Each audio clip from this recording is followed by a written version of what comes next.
వనవిధౌ పాలినీయా చ రౌద్రీ సంహారే చాపి యస్యా జగదిదమఖిలం క్రీడనం యా పరాఖ్యా పశ్యంతి మధ్యమాతో తదను భగవతీ వైఖరీ వర్ణరూప సా స్మద్వాచం ప్రసన్న విధి హరి గిరిజారాధితాలంకరోతు శుక్లాంబరధరం విష్ణుం శశివర్ణం చతుర్భుజం ప్రసన్నవదనం ధ్యాయేత్ సర్వవిఘ్నోపశాంతయే వందే గురుపదద్వంద్వమవాంగ్మానసగోచరం రక్తశుక్లప్రభామిశ్రమతర్క్యం త్రైపురం మహః నారాయణం నమస్కృత్య నరం చైవ నరోత్తమం దేవీం సరస్వతీం వ్యాసం తతో జయముదీరయేత్. సచ్చిదానందరూపాయ విశ్వోత్పత్యాదిహేతవే తాపత్రయ వినాశాయ శ్రీకృష్ణాయ వయం నమః. ఓం క్లీం కృష్ణాయ గోవిందాయ గోపీజనవల్లభాయ నమః.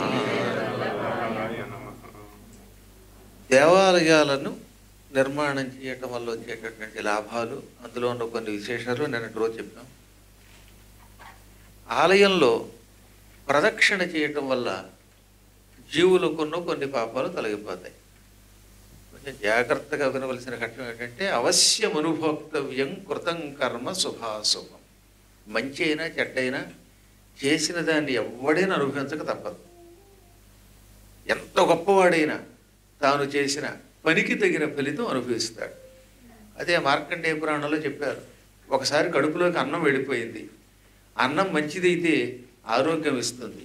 అదే ఏ దుష్టాన్నమో కుళ్ళిపోయిన విషాన్నమో అయితే అది అనారోగ్యం తెచ్చిపెడుతుంది. కాకపోతే అన్నం వెళ్ళిన వెంటనే అదొక అపవిత్ర అన్నం, పాడైపోయిన అన్నం అని తెలిస్తే పూర్వకాలంలో ఆయుర్వేద వైద్యంలో ఏం చేసేవారు, ఒక మందు వేసేవారు. అప్పుడు అది వాంతి రూపంలో కానీ లేదా మలం ద్వారా కానీ వెళ్ళిపోయేది. వెళ్ళిపోతే పూర్తిగా ప్రాణాపాయ స్థితి రాదు, కానీ కొంచెం ఎంతో కొంత అనారోగ్యం లేకుండా మాత్రం ఉండదు. అందువల్ల ఇప్పటికి కూడా మన శరీరంలో కొన్ని ఆహార పదార్థాలు లోపలికి వెళితే ఇమడకపోతే కక్కేస్తాడు. కక్కడం లాభమే. బయటికి కక్కితే అది లోపలికి వెళ్ళి వాడి శరీర వ్యవస్థని పాడు చేయకుండా ఉంటుంది, అవస్థ లేకుండా చేస్తుంది. లేదా అది పడకపోతే కొంతమంది రాత్రి 12 బయలుదేరతారు, లోపలికి వెడతారు 2-3 సార్లు, మలం ద్వారా బయటికి పోతుంది. మొత్తం మీద లోపలికి వెళ్ళింది ఎంతో కొంత ప్రభావం చూపించిందా లేదా? అందువల్ల దీనిని కర్మము అన్నారు. అంటే తిన్న అన్నం అనుభవించాలి. అలాగే ఓ పని చేసావు, దానికి తగిన ఫలితం కూడా అనుభవించవలసిందే. మంచి చేస్తే మంచికి తగిన ఫలితం ఏదో ఒకనాడు అనుభవిస్తాం. అలాగే విపరీతమైన చెడ్డ పని చేస్తే దానికి కూడా తగిన ఫలితం అనుభవించాలి. కానీ దానిని కొంతవరకు ఎలా తగ్గించుకోవచ్చు? ఒక వ్యక్తి ఉన్నాడు, పరమనీచుడు, క్షుద్రమైన పనులు చేశాడు, తర్వాత పశ్చాత్తాపం కలిగింది. అయ్యో ఒకప్పుడు ఎందుకు ఈ పాపాలు చేశాను అనిపించింది.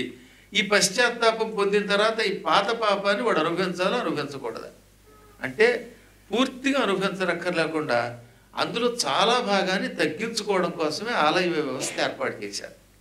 ఒక ఆలయం నిర్మాణం చేస్తాను అని సంకల్పిస్తే దానివల్ల సగం పాపం పోయినట్టే. నేను చెప్పలేదండి, నేను చెబితే ఎలాగో నమ్మరు, కానీ వేదవ్యాసుల వారు అగ్ని పురాణంలోనూ భాగవతంలోనూ కూడా చెప్పారు. అందున ముఖ్యంగా కలియుగంలో చేసిన కాని పాపములు చెందవు, పుణ్యకార్యములు చేసేదనన్న మాత్రమున చెందును అంటాడు. కలియుగంలో పాపము చేస్తేనే పట్టుకుంటుంది, పుణ్యం అలా కదట. చేస్తాను అన్నంత మాత్రం చేతనే పుణ్యం వస్తుంది. అందుకే కలియుగంలో చాలామంది దానం చేస్తామని మాట ఇచ్చి చేయకుండా తప్పించుకుంటున్నారు. చేస్తామని అన్నా కూడా పుణ్యం వస్తుంది కనుక, కానీ మోసం చేయొద్దన్నాడు. ఇప్పుడు పద్మపురాణము అగ్నిపురాణము రెండింటి సారాంశాన్ని మీకు ఇచ్చాం. అగ్నిపురాణం సంక్షిప్తంగా నిన్న మీకు ఒక పుస్తకం ఇచ్చాం. అందులో 13, 14 పేజీలు లాంటివి చదవండి ఒకసారి. అందులో వ్యాసుడు చెప్పింది ఏమిటి, ఒక ఆయన ఉన్నాడు, ఆయనకి గుడి కట్టాలని సంకల్పం వచ్చింది. ఏమైనా సరే ఒక అద్భుతమైన ఆలయం కట్టాలని నిర్ణయించుకున్నాడు. ఈ నిర్ణయం చెయ్యటం వల్ల ఆలయ నిర్మాణం చేసిన ఫలితం వచ్చిందిట. ఏ కారణం చేతనైనా ప్రకృతి కానీ ప్రజలు కానీ లేక దైవానుగ్రహం కానీ ఇటువంటివి లేక ఆలయం కట్టలేకపోతే అతనికి దోషం రాదు. ఎందుకని? సంకల్పంలో దృఢత్వం ఉంది, మంచితనం ఉన్నది. నేనేమైనా ఈ పని చెయ్యాలనుకున్నాడు, కానీ సహకారం దొరకలేదు, అప్పుడు కట్టలేకపోయాడు. కట్టలేకపోతే అతని దోషం లేదు కనుక ఆలయం నిర్మాణం చేయటం వల్ల వచ్చే ఫలితం వచ్చేసినట్టే. కానీ కడతానని సంకల్పించి అన్ని వసతులు సౌకర్యాలు సహకారాలు ఉన్నా మోసం చేస్తే అప్పుడు సంపూర్ణంగా పాపం వస్తుంది అన్నాడు. అందుకనే పూర్వకాలంలో ముందు ఒక సంకల్పం చేసుకోండి, దానివల్ల కొంత దోషం పోతుంది. ఇంకా మిగతా దోషములు ఎలా పోతాయి? ఒకటి, దేవాలయంలో శిఖర దర్శనం వల్ల, పైన గోపుర దర్శనం వల్ల కొన్ని దోషాలు తొలగిపోతాయి. ఇక మరికొన్ని పాపాలు ఉన్నాయి. తెలిసి కానీ తెలియక కానీ చేసే 10 రకాల పాపాలు. ఈ 10 పాపాలని దశవిధ పాపములు అంటారు. దసరా అనే శబ్దం అలా వచ్చింది. దశ హర దసరా అయింది. దశ అంటే 10 రకములైన పాపములను హరించున్నది గనక దాన్ని దశహర అన్నాం. అది వికృతిలో దసరా అయిపోయింది. ప్రకృతి వికృతి అని ప్రతి భాషకి ఉంటాయి. యమున యమున అవుతుంది, అగ్నిహి అగ్గి, అలాగే దశహర దసరా అయిపోయింది అనమాట. అలా వికృతి అయ్యి దసరా అయింది, కానీ అసలు పేరు దశహర. మనం శరీరంతో మాటలతోటి మానసికముగాను 3 రకాల పాపాలు చేస్తున్నాం. అందులో శరీరంతో చేసే పాపాలు 4, మాటలతో చేసే పాపాలు 3, మనస్సులో సంకల్పంతో చేసే పాపాలు 3, వెరసి 10 రకాల పాపాలు. ఈ దశవిధములైన పాపములను తొలగిస్తుంది కనుక దాన్ని దసరా అన్నారు. ఇలాంటి పాపములు ఏది కాయిక వాచిక మానసిక పాపములు తొలగడానికి ఆలయంలో ప్రదక్షిణ చెయ్యండి అన్నారు. యాని కాని చ పాపాని జన్మాంతరకృతాని చ తాని తాని ప్రణశ్యంతి ప్రదక్షిణ పదే పదే. శివపురాణంలో 12 జ్యోతిర్లింగాల మహిమ అని ఒక ఘట్టం ఉన్నది. ఈ జ్యోతిర్లింగాల పుస్తకం మేము అన్నీ ఏం తెస్తాం తేలేదు, కానీ వీలుంటే పీఠం ద్వారా తెప్పించుకోండి. అందులో ఘుస్మేశ్వర లింగం ఒకటి ఉన్నది. ఘుస్మేశంచే విషయాలకి. అందులో ఆ సుదేవుడు అనేవాడు తన భార్య సుదక్షిణతో 100 101 ప్రదక్షిణలు చేశాట. ఉత్తరము అంటే ఎక్కువగా, 100 అంటే 100, ఏక ఉత్తరం ఒకటి ఎక్కువగా అంటే 100కి ఒకటి ఎక్కువ అంటే 101. 101 ప్రదక్షిణలు చేయడంతో వారి సమస్త పాపాలు ఈ జన్మల్లో చేసినవే కాక అనేక జన్మలలో చేసిన పాపములన్నీ పటాపంచలైపోయాయి అన్నారు. కాబట్టి ప్రదక్షిణ వద్దు, దానివల్ల ఏం ఉపయోగం లేదు అని ఎవడన్నా చెప్పాడంటే వాడు పరమ పాపాత్ముడు. శాస్త్ర ప్రకారముగా 108, 101 మొదలైన ప్రదక్షిణలు పూర్వకాలంలో చేసినట్టుగా పురాణములలో ఉన్నది. అందువల్ల దీనివల్ల ఈ ప్రదక్షిణ వల్ల ఏమవుతాయి? ఏమేమి పాపములు ఉన్నాయి. యాని కాని అంటే ఏమేమి అని అర్థం అన్నమాట తెలుగులో. ఏమేమి పాపములు ఉన్నాయో అవి ఈ జన్మలోనే కదట, జన్మాంతర కృతానిచ. ఎంతో పూర్వ జన్మల్లో కూడా మనం తెలియక ఎన్ని పాపాలు చేశామో ఆ పాపాల వల్లే ఈ జన్మలో రకరకాల రోగాలు కష్టాలు రూపాలు ఇవన్నీ వస్తున్నాయి. అందువల్ల పూర్వజన్మలో చేసిన పాపములు కూడా నశ్యంతి అంటే నశిస్తున్నాయి.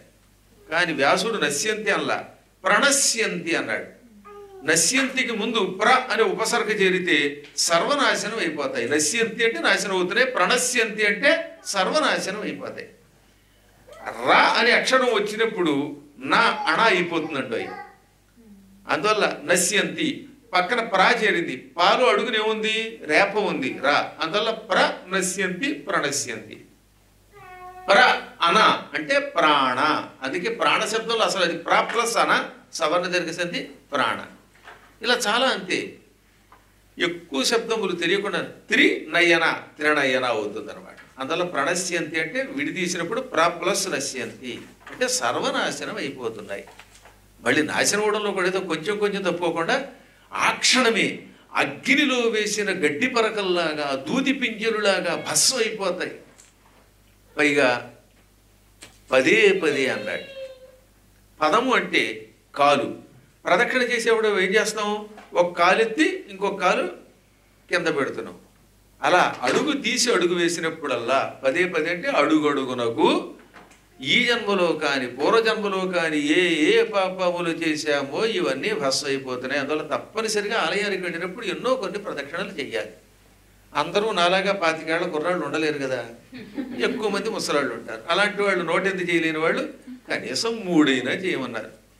3 చేయడానికి మూడ్ లేకపోతే ఒక్క ప్రదక్షిణ అయినా చెయ్యండి.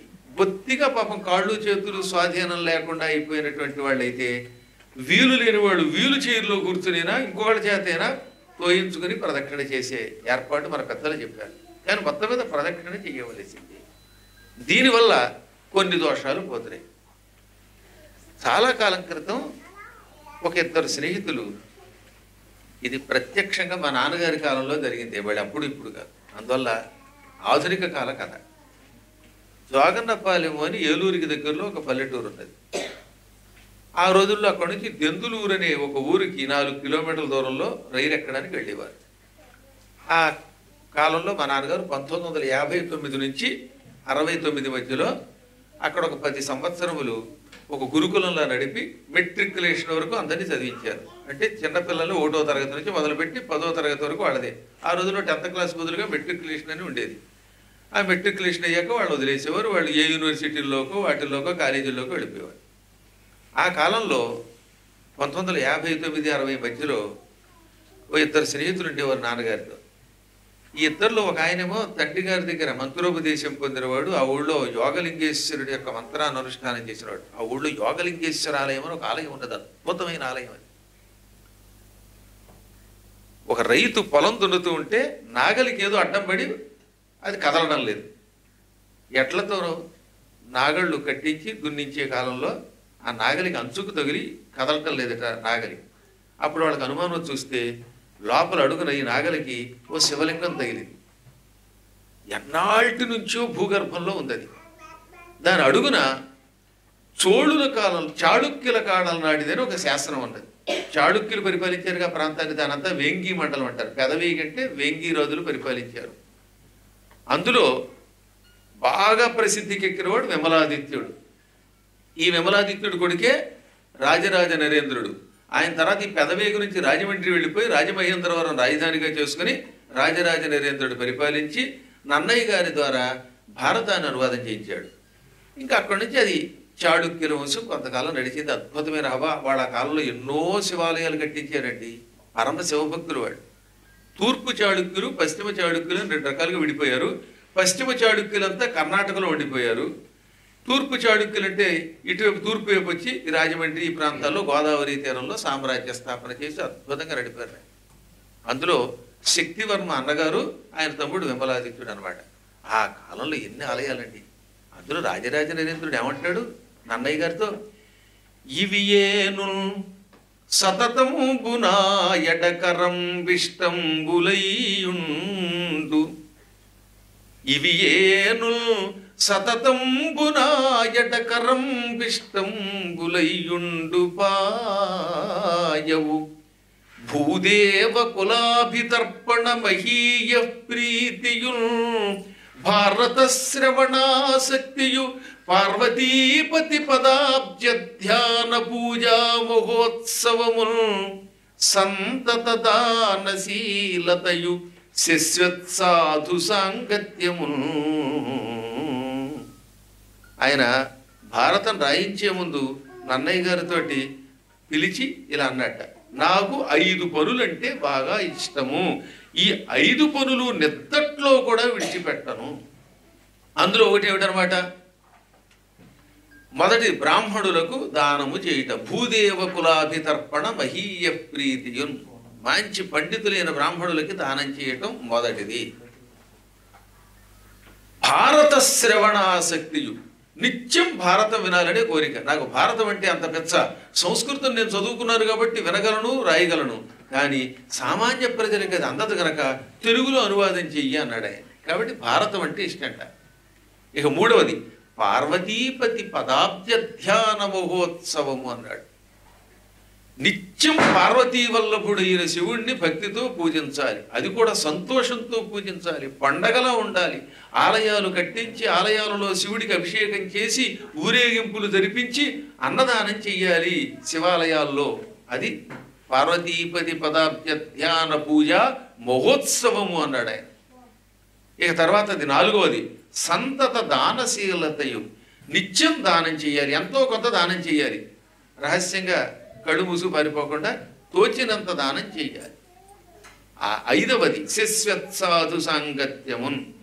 జ్ఞానులతో సాధువులతో స్నేహం చెయ్యాలి. ఈ ఐదు నా కోరికలు అన్నాడు ఆయన. దీన్ని బట్టి వాళ్ళు ఎంత గొప్ప వాళ్ళు ఆలోచించారు. అలా వాళ్ళు ఎన్నో ఆలయాలు కట్టించారు. వాటిలో కొన్ని ఆలయాలు ఏమవుతాయి, కొంతకాలం పోయాక భూకంపాల్లో అడుక్కెళ్ళిపోయాయి. అలాగే ఒక లింగం ఆ ఊళ్ళో అట్టడుక్కెళ్ళిపోయింది పొలంలోకి. అదృష్టం, ఆ రైతు అదృష్టం, ఆ ఊళ్ళో వాళ్ళ అదృష్టం నాగలికి తగిలింది. వెంటనే దాన్ని బయటికి తీశారు. అప్పుడు మా నాన్నగారు ఎన్నాడి నుంచో యోగనిద్రలో ఉన్నాడు శివుడు, యోగనిద్రలోంచి బయటకు వచ్చాడు కాబట్టి ఈయనకి యోగలింగేశ్వరుడు అని పేరు పెట్టండి అని పెట్టి దాన్ని పునఃప్రతిష్ఠ చేయించారు. కొత్త ఆలయం కట్టడం కంటే కొన్ని చోట్ల జీర్ణోద్ధరణ చాలా మంచిది. అందులో ఎక్కడో పాతాళం నుంచి బయటకు వచ్చిన ఆ పాత లింగాన్ని పునఃప్రతిష్ఠ చేశారు. ఇప్పుడు ఊరు చాలా ప్రసిద్ధికి ఎక్కింది. మంచి హేమాహేమీ లేని భక్తులు అక్కడ ఉన్నారు. ఆ ఊళ్ళో ఆలూరి వారు, ఇంటి పేరు కమ్మ అని ఉన్నటువంటి వారు, ఇలాంటి వాళ్ళు కొంతమంది చాలా గట్టి రైతులు, వాళ్ళంతా కలిసి ఆలయాన్ని కట్టించారు. మొన్నే ఈ మధ్యన ఒక ఏడాది క్రితం అనుకుంటాను వెళ్ళాను. అక్కడికి వెళ్ళగానే అమ్మయ్య మా ఊళ్ళో పుట్టిన గురువుగారు వచ్చారని సంతోషంతో ఎదురొచ్చారు. అదొక పెద్ద ఉత్సవం అనుకోండి. ఆ ఆలయంలో శివుడికి నిత్యం అభిషేకం జరిగేది. అక్కడే మా నాన్నగారు పాఠాలు కూడా చెప్పేవారు. గురుకులం గుడిలో నడిపేవారు. అందుకే నేను గుడి బడి అని పెట్టిన కారణం. గుడిలో బడిలో గుడి ఉండాలి. ఇప్పుడు అవన్నీ పోయాయి. ఎంతసేపు భోజనము, భౌతిక దృష్టి, దీనివల్లే ప్రజల్లో అశాంతి. భగవద్ అనుగ్రహం లేనంతకాలం వాడు ఎంత గొప్పవాడైనా, ఎంత చదువు చదివినా మానసిక శాంతి ఉండదు. అందువల్ల ఆ రోజుల్లో గుడులు ఎక్కువగా బడులుగా ఉండేవి. బడిలోనే ఒక గుడి ఉండేది. అక్కడ ఒక ఆయనకి పంచాక్షరి మంత్రం ఇచ్చారు. ఆయన మృత్యుంజయ మంత్రం కూడా చేసేవాడు. ఇంకోటి ఉండేవాడు ఊళ్ళో, ఉట్టి నాస్తికుడు, పేర్లు చెప్పడం అనవసరం, ఎప్పుడు దేవుడిని తిట్టడమే. ఏమన్నా అంటే కొంతమంది బతకడానికే గుళ్ళు పెట్టారు అనేవాట. ఈ ఇద్దరు ఒక రోజున దెందులూరికి రైల్వే స్టేషన్కి బయలుదేరారు. ఆ రోజుల్లో తెల్లవారుజామున ఒక రైలు వచ్చేది. దాన్ని దెయ్యాల బండి అనేవారు. రాత్రి 12 దగ్గర నుంచి 1 గంట మధ్యలో రావాల్సిన రైలు ఎప్పుడు కూడా ఆ రోజుల్లో బొగ్గింజలు కదా, చుక్కు చుక్కు చుక్కు అంటే వస్తే ఎప్పటికి వచ్చేవో తెలిసింది కాదు. ఓసారి తమాషా జరిగిందిలేండి. మేము తాడేపల్లిగూడలో రైలు ఎక్కడానికి వెళ్ళగానే 5 నిమిషాల ముందు రైలు వచ్చింది. మేము ఆశ్చర్యపోయాం. అప్పుడు అన్నారు వాళ్ళు, 5 నిమిషాల ముందుగా నిన్న రావాల్సిన రైలు వాడు వచ్చిందండి. నిన్న 12ంటికి రావాల్సింది, వాడు 5 నిమిషాలకు 12ంటికి వచ్చిందిటే. అలా ఉండేది ఆ రోజుల్లో రైలు అంటే. అందువల్ల ఆ రైలు కోసం వీళ్ళు తెల్లవారుజామున బయలుదేరారు. వెడుతూ ఉంటే ఈ నాన్నగారి భక్త శిష్యుడు యోగలింగేశ్వర ఆలయంలో ప్రదక్షిణ చేసుకొస్తానన్నాడు. రెండో వాడిని ఎప్పటికీ మారవరా, ఇక మీరు మారర్రా, మీదంతా బత్తాయిలు బాగా బ్యాచిరే అన్నాడు. మనబొట్టి వాళ్ళంతా, బొట్టెట్టుకునే వాళ్ళంతా బత్తాయి బ్యాచిరే వాళ్ళ దృష్టిలో. పిచ్చి పిరుగులకి తెలియదు కానీ అసలు బత్తాయి రసం అంత ఆరోగ్యం లేదు. వాడికి ఎంతసేపు ఉపద్రవాలు, ఆ ఉపద్రవాల వల్ల వచ్చే నష్టం వాడికి తెలియదు. మన పోటీ వాళ్ళ బత్తాయి రసం ఎంత మంచిదండి. ఇప్పటికి కూడా ముసాంబని అంటారే, దాన్ని ఏమంటారు మీరు? ముసాంబి తాగితే మోసం ఉండదు ఆరోగ్యానికి. అందువల్ల ఏదో తిట్టేవాడు వాడు. అయినా సరే నేను ప్రదక్షిణ చేస్తాను, నువ్వు నా కోసం ఆగితే అగు లేకపోతే పో అన్నట్ట. సరే అవుతానులే, మనందరం స్నేహితులం కదా అన్నాడు. ఈ నాస్తికుడు బయట ఉన్నాడు. లోపలికి ప్రదక్షిణ చేస్తుంటే ఆ లోపల ఒక బెల్వ వృక్షం ఉంది, మారేడు చెట్టు. ఆ మారేడు ముళ్ళు కింద పడింది, ముళ్ళు కాలులో దిగింది. చచ్చినంత పని దానికి. ఇవాళ పొద్దున ఒక ఆయన పెడితే చిలక వేలు కొరికినట్టుగా ఆయనకు లోపల మారేడు ముళ్ళు దిగింది కాలులో. ఇంకా బాబోయ్ అన్నాడు. రక్తం కారింది. గుడ్డ కట్టుకున్నాడు. కుంటుకుంటూ ప్రదక్షిణ చేశాడు. ఆ బయట స్నేహితుడు ఏమన్నాడు తెలుసా? పిచ్చి పేరుగా, దేవుడున్నాడు దేవుడున్నాడు అని లోపల ప్రదక్షిణకి వెళ్ళావు, నీకు ముళ్ళు గుచ్చుకుంది, నెత్తురు కారింది.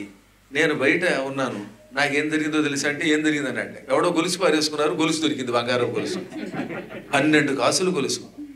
చూసావా, దేవుడి కేసి పెడితే నీ కేసు అలా ఏడిసింది, ముళ్ళు గుచ్చుకుంది, నేను బయట ఉంటే 12 కాసులు గొలుసు దొరికింది చక్కగా అన్నాడు.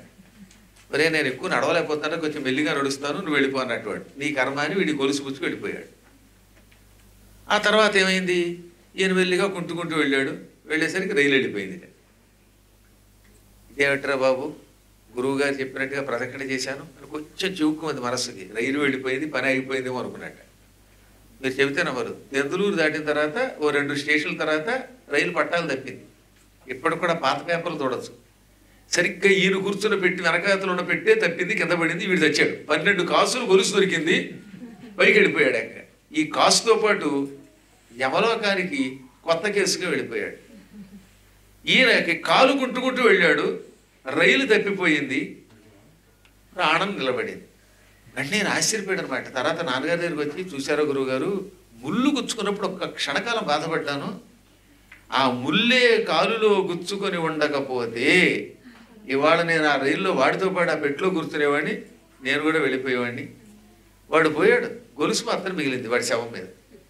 చిత్రం ఏంటి తెలుసా, ఆ ఊళ్ళోనే ఎవరో అమ్మాయిది ఈ గొలుసు తీసుకెళ్ళి ఆవిడకి మళ్ళీ ఇచ్చారు. ఆవిడ అదృష్టవంతురాలు, ఆవిడ గొలుసు ఆవిడకి దక్కింది, ఈయన గొలుసు వెళ్ళిపోయింది. కాబట్టి ఒక్కోసారి మనకి ఏమనిపిస్తుంది అంటే, అవతలాడికి ఏదో లాభం వచ్చింది, ఆలయానికి వెడితే మనకి ఏదో నష్టం వచ్చింది అనిపిస్తుంది. ఇది ఉత్తి భ్రమ. వీడికి ప్రాణాపాయ స్థితి వచ్చినప్పుడు పరమాత్ముడు చిన్న దెబ్బతో అందులోంచి బయట పారేస్తాడు.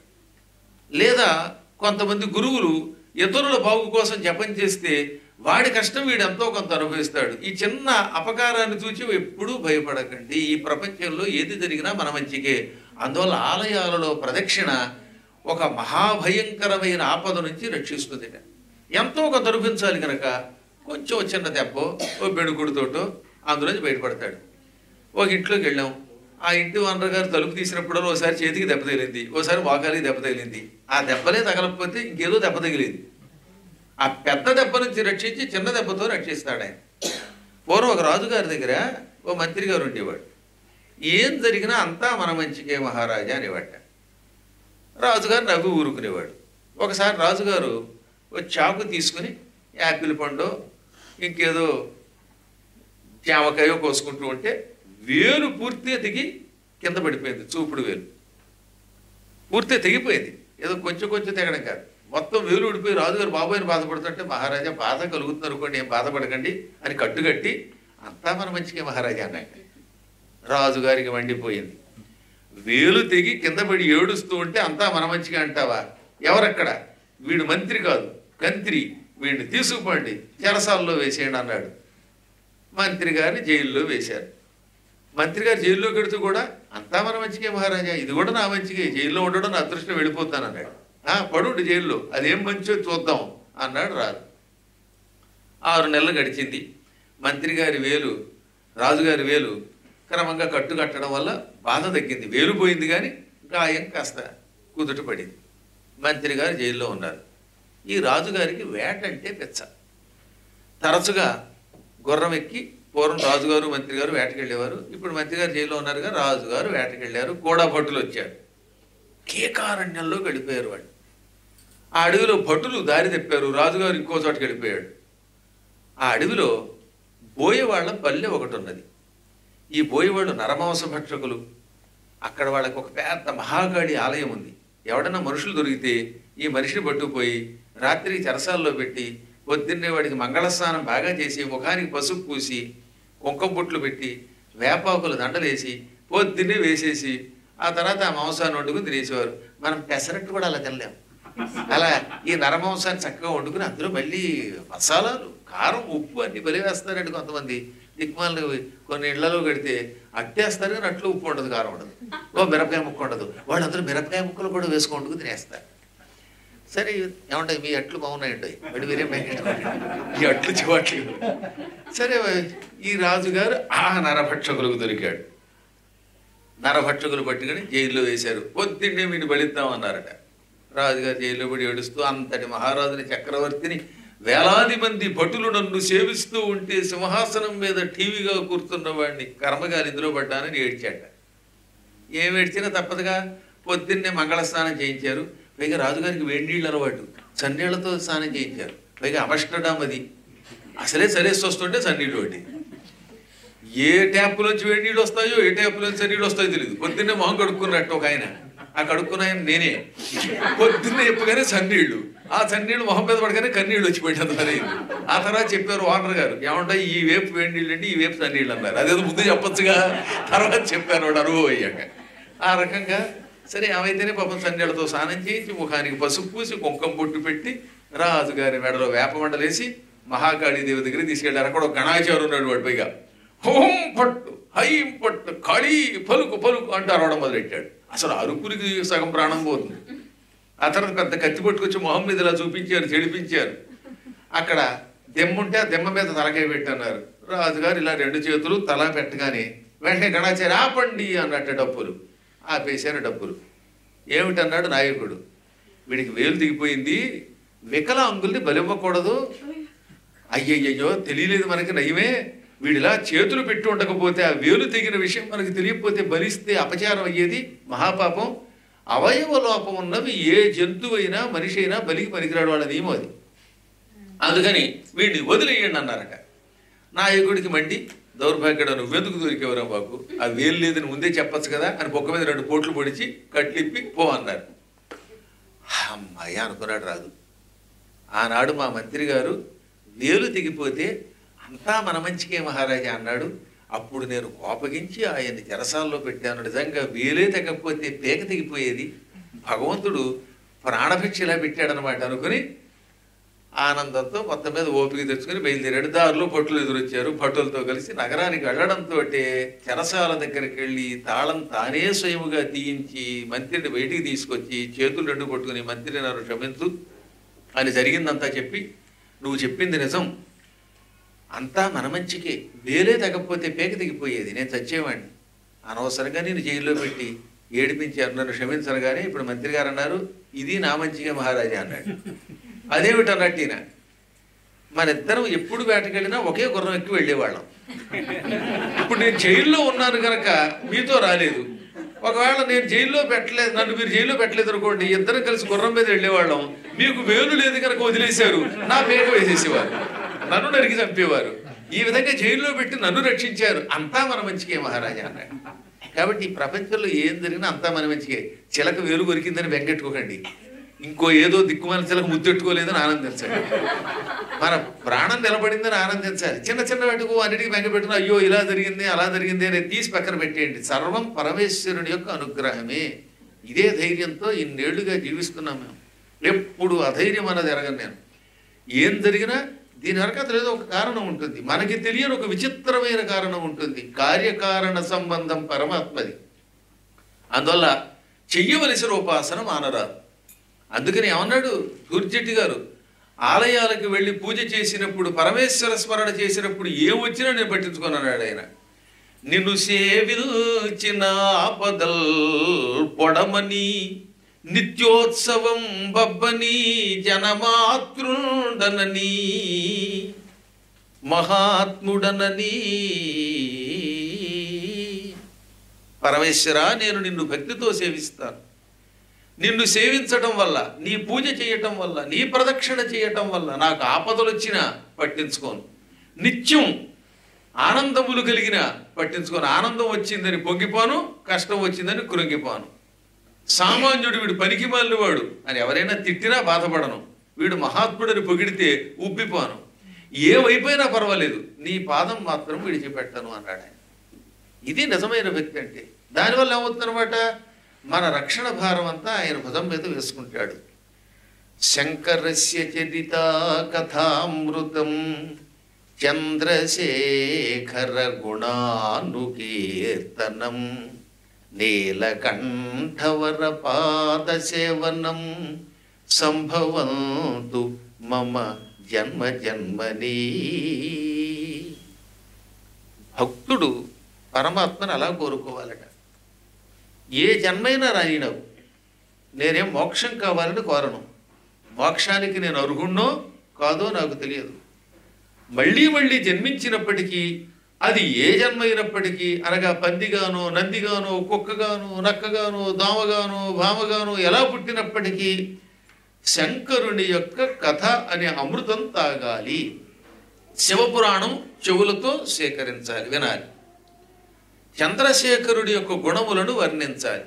ఆయన ఇటువంటి వాడు, ఏదో భస్మాసురుడిని సంహరించాడు, వృకాసురుడిని సంహరించాడు, ఇంకో త్రిపురాసురుడిని సంహరించాడు, ఫలానా వాడికి వరాలు ఇచ్చాడు. ఇలా ఆయన చరిత్రని నామములుగా మార్చుకొని ఆయన గుణములను వర్ణించే భాగ్యం ప్రసాదించు. నీలకంఠుని శ్రేష్టమైన పాదాలని సేవించే భాగ్యం ప్రసాదించు. ఇవి ఉంటే చాలు, నాకు ఏ జన్మ ఉన్నా పర్వాలేదన్నాడు ఆయన. అది భక్తులు కోరుకోవలసింది. కాబట్టి ఆలయాలకు వెళ్ళామా, దానివల్ల మనకేం లాభం లేదు కదా, ఎందుకు అటువంటిప్పుడు గుడికి వెళ్ళాలి అని ఆలోచించకుండా, శరీరం నిలబడడానికి ఆహారం ఎలా తీసుకుంటున్నామో, బ్రతకడానికి ఒక ఉద్యోగం ఎలా చేస్తున్నామో, హాయిగా రాత్రిపూట పడుకోవడానికి వీలుగా ఒక ఇల్లు ఎలా కట్టుకుంటున్నామో, పరమాత్మునికి కూడా అలాగే ఒక ఇల్లు ఏర్పాటు చేసి చెయ్యవలసిన సేవ చేస్తే భగవంతుడు తప్పక అనుగ్రహిస్తాడు. భగవత్ సేవట ఎన్ని జన్మలెత్తినా పోదండి. చెడు కరులు హరులు గిరులును, మన వాహనాలన్నీ నాశనమైతాయి. పూర్వకాలంలో వాహనం అంటే ఏమిటి? ఏనుగులు గుర్రాలు, అంతే కదా. అందుకని ఆ రోజుల్లో పద్యం కనుక గుర్రములు నాశనమవుతాయి, ఏనుగులు నాశనమవుతాయి, రథములు ధ్వంసం అవుతాయి, గృహాలు ధ్వంసం అవుతాయి, భార్యాభర్తల బంధము ఏదో నాటికి ధ్వంసం అవుతుంది. భార్య ముందో భర్త ముందో మొత్తం మీద ఎవరి దారినో నడిపోక తప్పదు. కానీ చెడనిది ఒక్కటి ఉన్నది, చెడని పదార్థములు విష్ణు సేవా నిరతుల్. ఎప్పటికీ చెడని పదార్థం శ్రీ మహావిష్ణువు పాదసేవ అన్నాడు భాగవతంలో. వేదవ్యాసుల వారు చెప్పిన దానికి పోతన గారు అనువాద పద్యమిది. భగవత్ సేవ ఎన్ని జన్మలెత్తినా మన వెంట వస్తూనే ఉంటుంది, అది రక్షిస్తూనే ఉంటుంది. ఎప్పుడో ఒక జన్మలో ఇంత పుణ్యం చేస్తే ఈ జన్మలో కూడా కాపాడుతుంది. అందుకని భగవద్గీతలో కృష్ణుడు అత్యల్పమపి ధర్మస్య త్రాయతే మహతో భయాత్ అన్నాడు. నువ్వు పుణ్యం ధర్మం ఎంత స్వల్పముగా చేసినా అది మహాభయము నుంచి కాపాడుతుంది. నువ్వు చేసిన పుణ్యం ఎంతే, పెసరు రవ్వంత పుణ్యం చేసావు, ఈ రవ్వంత పుణ్యం కొండంత కష్టం నుంచి రక్షిస్తుంది. అందువల్ల ఎప్పుడు అవకాశం ఉంటే ఎప్పుడు ఆలయాలకు వెళ్ళడం, యథాశక్తి పూజ చేయటం, అక్కడ ప్రశాంతంగా కాసేపు కూర్చోవడం, ప్రదక్షిణ చేయడం, గురువుల యొక్క అనుగ్రహం ఉంటే వారిచ్చిన మంత్రం మన దగ్గర ఉంటే ఆ మంత్రానుష్ఠానం చేయడం చాలా లాభం. ఇక భగవంతుడికి నామం అంటే చాలా ఇష్టం. అందులో ఇది కలియుగం కదా, కలియుగంలో నామస్మరణము కంటే సులభముగా తరించే ఉపాయం మరొకటి లేదు. అందుకని నామస్మరణాత్ అన్యోపాయం అన్నారు. నామస్మరణము కంటే అన్యమైన ఉపాయము ఈ కలియుగంలో మరొకటి లేదు. వీటన్నిటికంటే గుడిలో ప్రత్యేకంగా చేయవలసింది ఒకటి ఉంది. ఇవాళంటే గుళ్ళో అసలు పురాణాలే వినపట్టలేదు. ఎంతసేపు వెళ్ళగానే అష్టోత్తరానికి ఎంత టిక్కెట్టు, దానికి ఎంత టిక్కెట్టు, ఈ గొడవలు ఎక్కువైపోయి ఎండోన్మెంట్స్ అనే ఒక దరిద్రంలో పడడం వల్ల. కానీ ఆ ఎండోన్మెంట్లోంచి హైందోమంలోకి వచ్చేసారు మీరు. కాబట్టి ఇక్కడ గుడి కడితే మీకు ఆ బాధలు లేవు. మీకు ఇష్టమైతే పూజ చేయించుకుంటారు తప్ప ఓ రాగా అనే మైకుల్లో పూజ చేయించుకోండు, ఈత కట్టండు అని గొడవ చెయ్యరు అనుకుంటున్నాను నేను. హాయిగా ఇటువంటి చోట అప్పుడప్పుడైనా బాబోటి వాళ్ళ పురాణాలు వినిపించండి, ఎంత లాభం ఉంటుందో. కృతాదౌ బహవో ధర్మాః కలౌ ధర్మస్తు కేవలం పురాణ శ్రవణాత్ అన్యో విద్యతే నాపరో నృణాం. నృణాం నరులకు కృతయుగము, త్రేతాయుగము, ద్వాపర యుగాలలో తరించడానికి చాలా ఉపాయాలు ఉండేవి. ఎన్నో మార్గములు చెప్పారు. కానీ కలియుగంలో అన్ని కష్టాలు పడక్కర్లేదట. పురాణము శ్రవణము కంటే, పురాణము వినడము కంటే కలియుగంలో తరించడానికి మరొక సులభోపాయం లేదు. మీ ఇష్టం ఒక అరగంటో గంటో కేటాయించి భగవత్కథలు పెద్దలు చెబుతూ ఉంటే వినగలిగితే దానివల్ల సకల శుభాలు కలుగుతాయి. కాబట్టి అప్పుడప్పుడు ఆ పురాణాలు పూర్వం వేసేవారు, గురువులు వచ్చి చెప్పేవారు. ఇప్పుడు హాయిగా రికార్డులు వచ్చేసాయి కనుక, రకరకాలు వచ్చేసాయి కనుక, యూట్యూబ్ వచ్చింది కనుక ఐట్యూబ్తో చూస్తూ వినొచ్చు కదా. హాయిగా పురాణాలు వినొచ్చు. అవేవో పెన్ డ్రైవులు, పెన్సిల్ డ్రైవులు ఇలాంటివన్నీ పెట్టుకుని వినవచ్చు. విని తరించుదురుగాక. ఇక అప్పుడప్పుడైనా ఆలయాలలో అన్నదానం జరగాలి. దాని ప్రభావం ఇంకంతా ఇంత కాదు. అన్నదానం వల్ల లాభం ఏమిటి? భక్తులు ఖచ్చితంగా వస్తారు అన్నదానం జరిగితే. అందులో ఇటువంటి దేశాల్లో అయితే అమ్మయ్య శని ఆదివారాల్లో ఇప్పుడు వంటలు మానేశారు కూడా చాలామంది. కనీసం శని ఆదివారాలైనా సెలవిచ్చుకుందాం అనుకున్నటువంటి వాళ్ళు ఆ పూట ఆ ప్రసాదం కోసం వస్తే ఈ వంకతో అయినా గుడిని వాళ్ళు దర్శనం చేసుకుంటారు. వాళ్ళ పాదధూళి వల్ల కూడా గుడి పవిత్రమవుతుందన్నారు ఉంటాయి.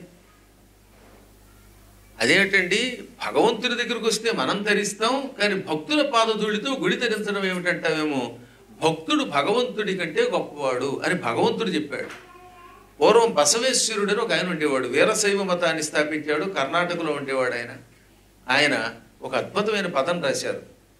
పయోధిఘనమే పయోధికన్నను పయోధి దాల్చిన పృథ్వీఘనంబగు పృథ్వీఘనం మే పృథ్వీకన్నను పృథ్విని దాల్చిన సహస్రపణియగు శేషుడు ఘనమగు శేషుడు ఘనమే శేషుని కన్నను శేషముద్రికాలంకృత భాసుర మంజీర ఘలంఘలరావాంకిత మహామహేశ్వరి పార్వతి ఘనమగు పార్వతి ఘనమే పార్వతి కన్నను పార్వతినే తన సగముగా దాల్చిన శివుడు ఘనమ్మగు శివుడు ఘనమ్మే శివుని కన్నను శివుని దాల్చిన భక్తుని వనమది సర్వఘనమ్మగు శివుని కన్న శివ భక్తుడే ఘనమగు స్వామి కోడల సంగమదేవా. అన్నిటికంటే సముద్రం పెద్దది కాబట్టి సముద్రం ఎంతో గొప్పది. ఎన్నో జీవులు అందులో ఉన్నాయి. అయినా ఆ సముద్రము కంటే సముద్రంలో 3వ వంతు ఉన్నప్పటికీ భూమి గొప్పది. కారణం మానవులు వంటి ఎన్నో శ్రేష్టమైన జీవులకి గృహాలకి నిలయం గనక. కాబట్టి సముద్రం గొప్పది. సముద్రం కంటే భూమి గొప్పది. మళ్ళీ ఏమన్నాడు? భూమి గొప్పది కాదు, ఈ భూమి కంటే భూమిని సముద్రంలో పూర్తిగా నిమజ్జనం కాకుండా మునిగిపోకుండా కాపాడుతున్న 1000 పడగలతో ఉన్న ఆదిశేషుడు గొప్పవాడు. ఆదిశేషుడే నిరంతరం భూమిని తన 1000 పడగల మీద మోయకపోతే ఈ భూమి ఎప్పుడో సముద్రంలో పూర్తిగా కలిసిపోయేది. కాబట్టి భూమిని మోస్తున్న సహస్రఫణి ఆదిశేషుడు గొప్పవాడు. శేషుడు గొప్పవాడా? ఆయన గొప్పవాడు కాదు. ఆదిశేషుడికి భూమిని మోసే శక్తి ఎలా వస్తుంది? ప్రతి 1000 సంవత్సరాలకు ఒకసారి ఆదిశేషుడు కూడా అలిసిపోతాడంటోయ్. పగలంతా సాఫ్ట్వేర్గా ఉన్నవాడు రాత్రికి హార్డ్వేర్ అయిపోయి కళ్ళు తిరిగి పడిపోయినట్టుగా ఆదిశేషుడు కూడా భూమిని మోసి మోసి ప్రతి 1000 సంవత్సరములకు ఒకసారి అలిసిపోతాడు. ఆ రోజున మళ్ళీ ఆయనకి భూమిని మోసే శక్తి పార్వతీదేవి ఇస్తోంది. పార్వతీదేవి భూమిని కాసేపు ఆదిశేషుడి శిరస్సు మీద నుంచి తీసి తన భర్తని మొయ్యమని చెప్పి ఆ తర్వాత శివుడితో తాండవ నృత్యం చేస్తుంది. నృత్యం చేసేటప్పుడు ఆదిశేషుడిని కుడికాలికి ఎడమకాలికేమో వాసుకిని కట్టుకుని తాండవ నృత్యం చేస్తుంది. అందువల్ల ఆవిడ కాళ్ళకి గజ్జెలు ఎవరన్నమాట తాండవ నృత్యం చేస్తున్నప్పుడు? ఒక ఆయన ఆదిశేషుడు, ఇంకొక ఆయన వాసుకి. అమ్మవారి పాదాలకు చుట్టుకొని ఉండడం వల్ల అమ్మవారు మహాశక్తి అవ్వడం వల్ల ఈవిడ శక్తి మళ్ళీ ఆయనలో ప్రవేశిస్తోంది. అందువల్ల అమ్మవారి కాలికి గజ్జెగా ఉండడం వల్ల అమ్మ శక్తి మళ్ళీ ఆయనలో ప్రవేశించడం వల్ల మళ్ళీ ఆదిశేషుడికి వాసుకి గొప్ప దివ్య శక్తి వస్తున్నది. ఈ శక్తితో మళ్ళీ ఇంకో 1000 ఏళ్ళు వాళ్ళు భూమిని మొయ్యగలుగుతున్నారు. కాబట్టి తరచుగా అమ్మ తన పాదములకి గజ్జిగా మార్చుకుని ఆదిశేషుడికి భూమిని మోసే శక్తిని ప్రసాదిస్తోంది కనుక శేషముద్రికాలంకృత భాసుర మంజీర ఘలంఘలరావాంకితయైన మహామహేశ్వరి పార్వతి గొప్పది. ఆదిశేషుణ్ణి గజ్జిగా మార్చుకుని ఆయనకి శక్తి ప్రసాదిస్తూ గల్లు గల్లు మరి కాలి గజ్జెలు రవడిస్తూ ఉండగా శివునితో తాండవ నృత్యం చేస్తున్న పార్వతి గొప్పది. మళ్ళీ ఇప్పుడు పార్వతి గొప్పది కాదట. పార్వతి కంటే పార్వతిని తన శరీరములో సగభాగంలో ధరించిన అర్ధనారీశ్వరుడు అని పేరు పొందిన శివుడు గొప్పవాడు. చివరికి వచ్చేకపోయి శివుడైనా గొప్పవాడా అంటే ఆయన గొప్పవాడు కదంటాడు. ఎంత గొప్ప పద్యమో చూడండి, ఈ పదమో ఆలోచించండి. ఈ సముద్రం గొప్పది, సముద్రం కంటే భూమి గొప్పది, భూమి కంటే భూమిని మోసే శేషుడు గొప్పవాడు, శేషుడి కంటే శేషుడికి శక్తి ప్రసాదిస్తూ కాలికి గజ్జిగా కట్టుకున్న పార్వతి గొప్పది, పార్వతి కంటే పార్వతిని తన శరీరంలో సగంలో నిలబెట్టుకున్న శివుడు గొప్పవాడు. చివరికి వచ్చేసరికి శివుడు గొప్పవాడు కాదు, శివుడి కంటే శివుడిని తన మనస్సులో పెట్టుకున్న శివభక్తుడు గొప్పవాడు. శివుడు కేవలం గుళ్ళోనో కైలాసంలో కాదట, అసలు భక్తుడి మనస్సులో ఉంటాడు. కారణం నిరంతరం కళ్ళు మూసుకున్నా, కళ్ళు తెరిచినా, అన్నం తింటున్నా, తిరుగుతున్నా, త్రాగుతున్నా శివశివ శివశివ అని ధ్యానం చేసే భక్తుడు ఎంతో గొప్పవాడు గనక శివుణ్ణి తన హృదయంలో పెట్టుకోవడం వల్ల శివభక్తుడు గొప్పవాడు. శివుని కన్న శివభక్తుడే ఘనమగు స్వామి కోడల సంగమదేవ అంటాడు. కాబట్టి భక్తుడు అంత గొప్పవాడు. భక్తులు గుడిలో ప్రదక్షిణ చేస్తూ ఉంటే వీళ్ళ అరికారి కింద ఉన్న దుమ్ము, అందుకే కాళ్ళకి సాక్స్ వేసుకోకుండా ప్రదక్షిణ చేయాలి ఆలయాల్లో. మన పాదధూళి ఎక్కడ పడితే ఆ ధూళికి శివుడు సంతోషించి వీడికేమో మోక్షం ఇస్తాడు, శుభం ఇస్తాడు, ఆలయానికి దివ్యశక్తి ఇస్తాడు. ఆఫ్ కోర్స్ మీరు ఈ హైందవంలో లోపలికి వచ్చినా సాక్స్ వేసుకోవాల్సి వస్తుంది. సాకు లేకపోతే ఏ సాకు లేకుండా వీడి కళ్ళు బయలు కమ్ముతున్నాయి. కాబట్టి ఇక్కడ విధానం వేరు. కానీ భారతదేశంలో ప్రదక్షిణ చేసేవాళ్ళు కాళ్ళకి చెప్పులు, ఈ బూట్లు వేసుకోవడానికి పనికొచ్చే సాక్స్ అన్నీ తీసి పక్కన పెట్టి ఖాళీ కాళ్ళతో ప్రదక్షిణ చేస్తే కాళ్ళకి మంచిది. ఈ పాదధూళి అక్కడ పడడం వల్ల పరమేశ్వరుడు సంతోషిస్తాడు, ఆలయానికి శక్తినిస్తాడట. ప్రదక్షిణ చేయటం వల్ల వీడికి భుక్తినిస్తాడు.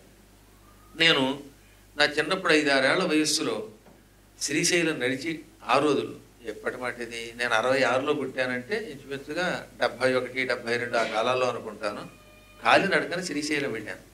అక్కడికి వెళ్ళగానే తెలియకుండానే కవిత్వం వచ్చింది. అప్పటికే నాకు పెద్దగా అక్షరాలు భాష రాదు, కానీ తెలియకుండా నేను రాసేది శ్లోకం. తర్వాత మా నాన్నగారు చెప్పారు, అప్పుడు భాష నేర్పి ఛందస్సు నేర్పి కవిత్వం రాయమన్నారు.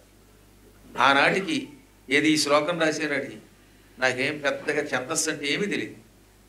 ఆ శివాలయంలోకి వెళ్ళాక ఒక శ్లోకం రాశారు, శార్దూలము అంటారు దాన్ని.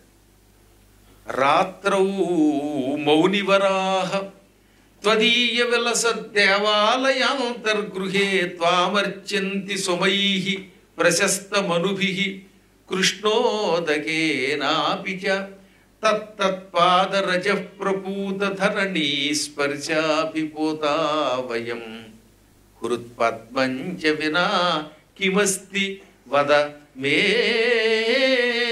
మయ్యంబికా వల్లభ. ప్రభు, రాత్రిపూట అర్ధరాత్రి 12 గంటల వేళ మునీశ్వరులు దేవతలు ఈ ఆలయంలోకి వస్తారు. అర్ధరాత్రి పూట 12 గంటల నుంచి 2 గంటల మధ్యలో దేవతలే పరమేశ్వరుడిని పూజిస్తారు.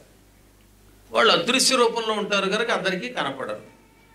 ఈ దేవతలు మునులు లోపలికి వచ్చినప్పుడు దేంతో అర్చిస్తారు? త్వాం, నిన్ను అర్చంతి, అర్చిస్తున్నారు. సుమైః, పుష్పాలతో అర్చిస్తున్నారు, దేవతా పుష్పాలతో. కేవలం పువ్వులే కాదు, ప్రశస్త మనుభిః, శ్రేష్టమైన మంత్రములతో అనగా వేద మంత్రములతో నిన్ను అర్చిస్తున్నారు. దీంతో పాటు అభిషేకం కృష్ణోదకేనాపి, అక్కడ కృష్ణానది ఉన్నది, ఆ కృష్ణానది జలములతో కూడా నిన్ను అభిషేకిస్తున్నారు. ఇప్పుడు ఏమవుతుంది? వాళ్ళు లోపలికి రావడం వల్ల తత్తత్పాదరజ ప్రపూత ధరణీ స్పర్శ అభిపూత వయం, వాళ్ళంతా ఇక్కడికి అడుగు పెట్టడం వల్ల స్వర్గలోకం నుంచి దేవతలు, భూలోకం నుంచి మానవులు, ఋషులు, మహర్షులు రావడం వల్ల వాళ్ళ పాద ధూళి ఆ ఆలయంలో పడింది. తత్తత్, వారి వారి యొక్క పాద రజః, పాదముల యొక్క రజస్సు ధూళి గుళ్ళో పడింది. మేమేం చేసాం? తెల్లవారుజామున మొదటి పూజకు వచ్చాం.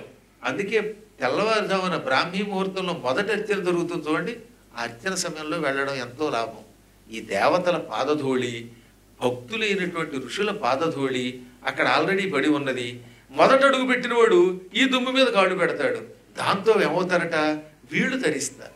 అదే నేను రాశాను అక్కడ. తత్తత్ పాద రజః ప్రపూత ధరణీ స్పర్శ అభిపూత వయం. పవిత్రమైన పాదధూళి మేం తొక్కాం, వయం అంటే మేము ఆ భూమి మీద అడుగు పెట్టగానే పోతాహ, పవిత్రులం అయిపోయాం. వాళ్ళు మహాత్ములు కనుక పువ్వులతోటి, కృష్ణ జలంతో, మంత్రాలతో నిన్ను పూజించారు. ఇప్పుడు వాళ్ళ పాదధూళి వల్ల నేను పవిత్రునయ్యాను. నేను పవిత్రునయ్యాను కానీ పూజించడానికి నా దగ్గర డబ్బులు లేవు, మంత్రాలు లేవు, నా దగ్గర పువ్వులు లేవు, ఏమీ లేవు. నేనేం చేయగలను? కాకపోతే నా దగ్గర ఒకటి ఉందన్నాను, నా పేరే పద్మాకరం, నాలో చాలా అరవిందాలు ఉన్నాయి, ఎన్నో పువ్వులు ఉన్నాయి. హృత్పద్మంచ వినా కిమస్తి వదమే, నా దగ్గర ఒకే ఒక్క పద్మం ఉన్నది, అది హృదయ పద్మం. హృదయం అనే పద్మం తప్ప నీకు ఇవ్వడానికి నా దగ్గర ఇంకేమున్నది? వద అంటే చెప్పు, నా దగ్గర ఇంకేముంది అని ఆయన్ని అడిగాను. నా దగ్గర ఏముందో చెప్పబోయా బాబు. మయ్యి అంటే నా యందు అంబికా వల్లభ, ఓ పార్వతీ వల్లభ, హృదయ పద్మం తప్ప మరేం లేదు. అంటే ఈ పద్మాన్ని సేకరించి నా మనస్సు సేకరించి నన్ను తరింపజెయ్యి అని ఏనాడో రాసుకున్న పద్యం. అందులో ఇవన్నీ కళ్ళ ముందు కనబడితే రాసిన శ్లోకం కాబట్టే ఇప్పటికీ స్పష్టంగా చెప్పగలుగుతున్నాను. మనం ప్రదక్షిణ చేయటం వల్ల, మన పాదధూళి దాని మీద పడడం వల్ల, ఈ ధూళి పరమాత్ముడు స్వీకరించటం వల్ల ఆలయానికి శక్తి వస్తుంది. అందువల్ల ప్రదక్షిణ చేయటం చాలా లాభం. ప్రదక్షిణ చేయటము, అన్నదానం చేయటం ఎంతో లాభం. అప్పుడప్పుడైనా వారమునకు 1-2 రోజులైనా అన్నదానం చేస్తే ఈ అన్నదానం కోసం భక్తులు వస్తారు గనక ఈ భక్తుల యొక్క స్పర్శ వల్ల ఆలయం పవిత్రమవుతుంది. అన్నం తిన్నవాడు వాళ్ళు తరిస్తారు. అన్నదానం చేయడానికి సాయం చేసిన వాడికి 1000 రెట్లు ఫలితం వస్తుంది. గుడి కట్టడానికి వచ్చే ఫలితం ఎంతో. అక్కడ అన్నదానానికి సాయం చేసేవాళ్ళు ఉంటారుగా, శనివారం నాడు మా పేరు మీదుగా అన్నదానం చేయండి అని ఒక 1000 యూరోలు ఇచ్చారనుకుందాం. ఇక వీళ్ళు మళ్ళీ వచ్చే జన్మలో యూరప్లో పుట్టవలసిన అవసరం లేకుండా హాయిగా కైలాసంలోనో వైకుంఠంలోనో ఉంటారు. మాకెందుకు వచ్చిందండి యూరప్లోనే మళ్ళీ అలాగే పీక్కుంటూ లాక్కుంటూ యామ్ అని బీఫ్ తినాలనే కోరికతో ఉందనుకుంటే తప్ప, బ్రీఫ్గా చెబుతున్నాను, హాయిగా వైకుంఠానికో కైలాసానికో వెళ్ళాలనుకున్నవాడు హాయిగా అన్నదానం చేయాలి. ఒక్కొక్కప్పుడు పాపాత్ములు కూడా అన్నం తింటారు, దానివల్ల మాకేమైనా నష్టం వస్తుందా అని కొందరికి అనుమానం వచ్చింది. అన్నదానం చేసేటప్పుడు తినేవాళ్ళంతా పుణ్యాత్ములే ఉంటారా? ఇలాగ అంతా పరమ పుణ్యాత్ములై అలా గోడకి దారబడి యాతన పడుతూ 1.5 సేపు ఉపన్యాసంలో కాళ్ళు అలా కింద మీద పెట్టుకుంటూ వీరే పుణ్యాత్ములు అడిచోట్ల ఉండరు. మీరు ఎంత మంచివాళ్ళు అండి అసలు. అలా కింద కూర్చొని వాసిన బట్టలు వేసుకొని కాళ్ళ నొప్పులు కూడా తట్టుకోలేక ఏదో ఒకరిద్దరు అప్పుడప్పుడు కుర్చీలో కట్టి వెళ్ళొచ్చేమో కానీ 90% కింద కూర్చుంటారా లేదా పాపం. ఎంత ఓపిక తెచ్చుకుని 10 యూరోలైనా ఇవ్వగలుగుతారు కానీ టైం దానం చేయడం చాలా కష్టం. అందువల్ల సమయాన్ని దానం చేస్తున్న మీరు గొప్ప దాతలు. అందుకే మిగతా దానాలు మానేసి ఉంటారు, అది వేరే విషయం. కానీ డబ్బు కంటే టైము మాట్లా. అందులో ఈ విదేశాల్లో 10 నిమిషాలు ఉద్యోగం మాని ఉపన్యాసం వినడం అంటే, ఈ ఉపన్యాసం 10 నిమిషాలు వినడం అంటే ఉపరి సన్యాసం కంటే గొప్పది. అయినా పుణ్యాత్ములు వేరు. కాబట్టి మీలాంటి పుణ్యాత్ముల్ని పక్కన పెడితే కొన్ని చోట్ల పాపాత్ములు కూడా భోజనం చేస్తే ఏదైనా నష్టమా? అది నష్టం కాదంటోంది ఆలయ వ్యవస్థ. అత్యంత ప్రాచీన కాలంలో ఒక కేకారణ్యంలో పాడైపోయిన ఒక ఆలయం ఉన్నది. ఓ అర్చకుడు ఆయన ఉన్నాడు, స్వతంత్రంగా తానే అర్చన చేసుకోగలిగిన వేద పండితుడు. ఆయన అనుకోకుండా అడవికి వెళ్ళాడు. శిథిలావస్థలో ఉన్న ఆలయం చూడగానే ఆయనకి జాలి కలిగింది, భక్తి కలిగింది. పరమేశ్వర, నాకు బోలెడంత ధనం ఉన్నది, పాండిత్యం ఉన్నది, ఈ ఆలయాన్ని పునర్నిర్మాణం చేస్తానని సంకల్పించుకుని అద్భుతంగా అడవిలో ఆలయ నిర్మాణం చేశాడు. అది ఏ ఊరికి వెళ్ళాలన్నా ఈ అడవిలో ఉన్న ఆలయం నుంచి కనీసం 40-30 మైళ్ళు ఉందిట. ఒకటి ఆలోచించవలసింది, ఆ రోజుల్లో అడవి అది కేకారణ్యం, పైగా కాలినడకన గుర్రాల మీద వెళ్ళే కాలం అది. ఒకవేళ రథాల మీద రావాలన్నా అడవిలోకి రావాలంటే చాలా మార్గం కేకారణ్యం అవడం వల్ల గుర్రాలు రథాలు వెళ్ళవు కూడా. అటువంటి కేకారణ్యంలో డబ్బు ఖర్చు పెట్టి గుడి కట్టించాడు. ఈ ఆలయం చాలా గొప్పదని చుట్టుపక్కల ప్రసిద్ధికి ఎక్కడం వల్ల భక్తులు దర్శనానికి వచ్చేవారు.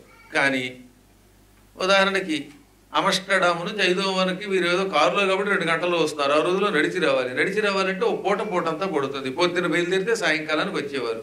సాయంత్రం దాకా అక్కడికి ప్రయాణం చేసి వచ్చిన వాడు చీకట్లో ఎక్కడుండాలి? పైగా రాత్రికి తిండి లేకపోతే ఎలా ఉంటాడు? ఇది దృష్టిలో పెట్టుకుని ఈయన ఆ గుడి పక్కనే ఒక సత్రం కట్టించాడు. సత్రం అరుగుల మీద పడుకోవచ్చు, దాంతోపాటు అన్నదానం కూడా ఏర్పాటు చేశాడు. ఎవరో ఒకళ్ళిద్దరు సహాయం చేస్తే చేసేవారు, లేకపోతే ఆయన భార్య అర్చనానంతరం స్వయంగా నడుం కట్టుకుని వంట చేసేవారు. మంచి భోజనం వండేవారు. పులిహార, దద్దోజనం. కొంతమంది దద్దోజనం వండుతారండి, దిక్మాల వాళ్ళు కొంతమంది వండితే అది మెతుకుల్లో ఉంటుంది. కానీ మంచి అన్నం బాగా వండి చక్కని పెరుగు పోసి మేగడలా తట్టు తెలుతూ ఉంటే, పోపు పెట్టాక ఆ దద్దోజనం తింటే స్వర్గానికి బెత్తెడు దూరంలో ఉన్నట్టు ఉంటుంది. అలాంటి భోజనాలన్నీ వండి పెట్టేవాడే. ఈ అడవిలో అన్నదానం జరుగుతుందనే విషయం తెలిసింది కనుక, మకాం రాత్రికి ఉండొచ్చు అని తెలిసింది కనుక అన్ని ప్రాంతాల నుంచి జనం వచ్చేవారు. అక్కడ రాత్రిపూట పడుకొని భోజనం చేసి మెచ్చుకుని వెళ్ళేవారు. కొందరు కానుకలు ఇచ్చేవారు, కొందరు ఇచ్చేవారు కాదు. ఇచ్చినా ఒప్పైనా ఈయనకి డబ్బు ఉంది కనుక అన్నదానం చేసేవాడు. ఓ ఏడాది బాగానే గడిచింది. ఒకరోజు ఏం జరిగింది, ఆ శివాలయంలో దీపారాధన కోసం ఒక పెద్ద ప్రమిద ఉన్నది. ఆ ప్రమిదలో రోజు ఆవు నెయ్యో నూనె పోసేవాడు ఆయన. నువ్వుల నూనెతో చేసే దీపం చాలా మంచిది, కుదిరితే ఆవు నెయ్యి మరీ మంచిది. కానీ కొబ్బరి నూనె పనికిరాదు తప్ప మిగతా నూనెలు పనికొస్తాయి. తైలం అనగా నువ్వుల నుంచి తయారు చేసిన నూనె శ్రేష్టం. రోజు నువ్వుల నూనె పోసేవాడు అందులో. ఆ తర్వాత అందులో ఒత్తులు వెయ్యాలి. దీపారాధనకి నియమం ఉందండోయ్, ముందు ఒత్తి వేయకూడదు. సాధ్యం ముందు నెయ్యి పోయము, అక్కడ నెయ్యి అంటే అక్కడ తైలం, అది కూడా పోయొచ్చు. ముందు నూనె పొయ్యాలి. కుంది తీసుకున్నాక నూనె పోసాకే అప్పుడు ఒత్తి వెయ్యాలి. అప్పుడు తర్వాత ఏమన్నారు, త్రివర్తి సంయుక్తం, వర్తి అదే తెలుగులో ఒత్తి. త్రి అంటే మూడు ఒత్తులు వెయ్యవలను. ముందు నెయ్యి పోయవలను, ఆ తర్వాత అందులో 3 ఒత్తులు వెయ్యాలి.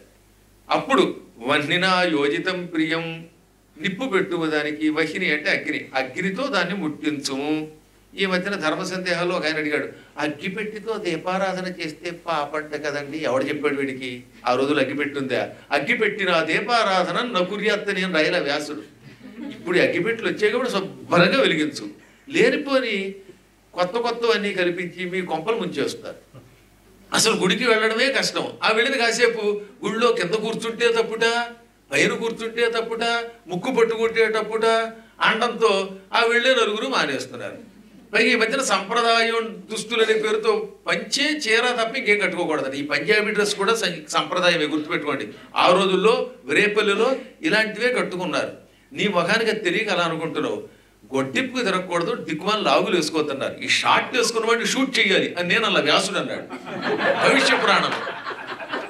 ఎలుగుబంటిలాగా అవన్నీ కనబడుతూ ఉంటే ఇక్కడ దాకా లాగు వేసుకోవడం తప్పు తప్ప పెద్దవాళ్ళు చిన్నపిల్లలు లాగులు వేసుకోవచ్చు. అందుకనే మీరు కూడా జట్ లాగ్ అంటున్నారే, నేను జట్టు పంచే, జట్ లాగులు నాకు లేవు. అందువల్ల లాగులు వద్దన్నారు తప్ప శుభ్రంగా చక్కగా హాయిగా పవిత్రంగా ఇంత బొట్లు పెట్టుకుని సంప్రదాయం ఇవి కూడా ఈ రకమైన వేసుకోండి. మరీ బతికే ప్యాంటు షర్ట్లు ఆడవాళ్ళు వేసుకోకుండా ఉంటే కొంత లాభం అన్నారు.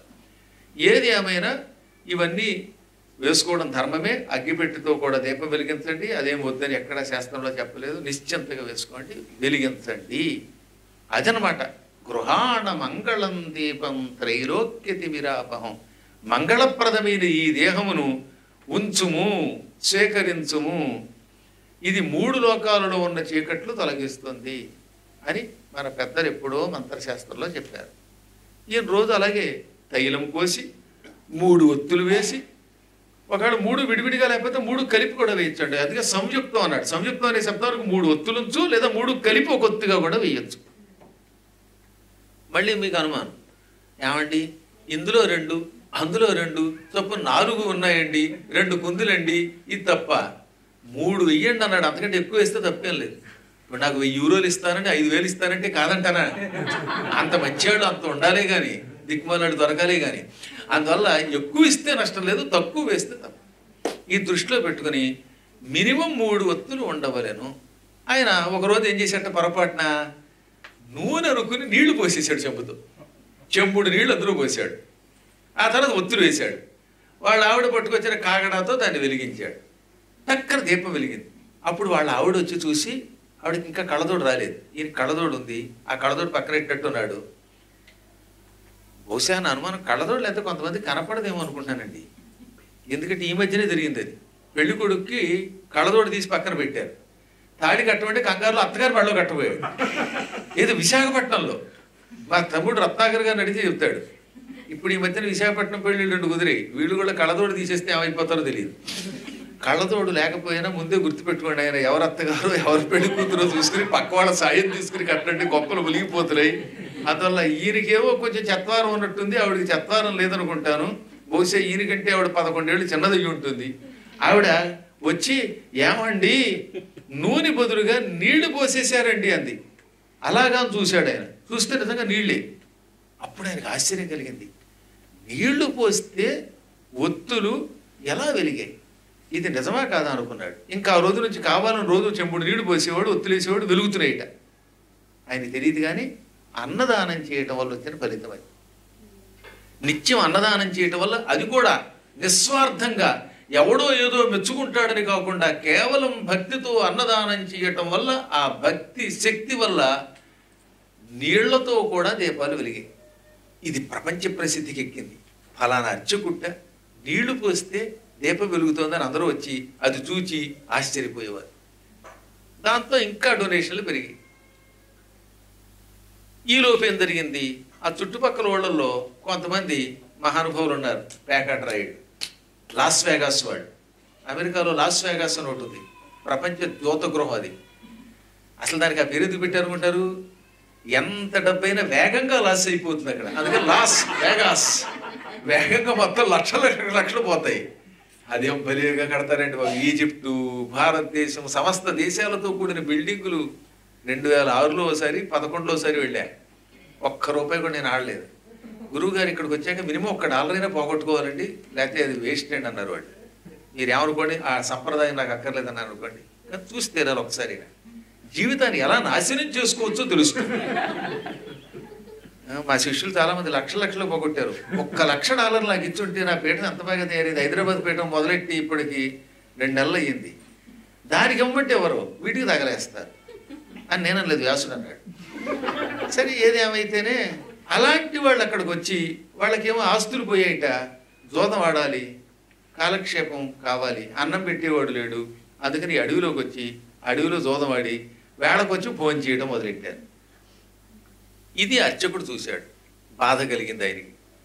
నేనేదో భక్తులకు అన్నదానం చేద్దాం అనుకున్నాను, ఇక్కడికి వచ్చిన తర్వాత ఎవరికైనా అన్నం పెట్టాలి, అన్నం పెట్టాలి అని అడిగిన వాడికి అన్నం పెట్టకపోతే దోషం, భిక్షాంతి అంటే పెట్టాలి. కానీ అన్నం దుర్వినియోగం అవుతోంది. పాపిష్టి వాళ్ళు, జోదం ఆడేవాళ్ళు అన్నం తిని ఉత్తప్పుడు కాలక్షేపంగా జోదం ఆడుతున్నారు అని భావించి మొత్తం అన్నదానం బంద్ అన్నాడు. ఎందుకంటే అన్నాన్ని కూర్చున్నాక వాడు ఎంత దుర్మార్గుడైనా అన్నం పెట్టవలసిందే, అదొక నియమం. కాబట్టి అందులో పాపాత్ముల్ని ఏరి పంపడానికి లేదు. అలాగని అన్నదానం చేస్తుంటే పాపాత్ములు ఎక్కువ మంది తింటున్నారు కదా, ఈ దృష్టితోటి మొత్తం అన్నదానం ఆపేశాడు. శాస్త్ర ప్రకారం ఏంటంటే ఒక్కసారి అన్నానికి అక్కడ ఎవడన్నా కూర్చుంటే వాడు ఎటువంటి వాడని అన్నం పెట్టాలి.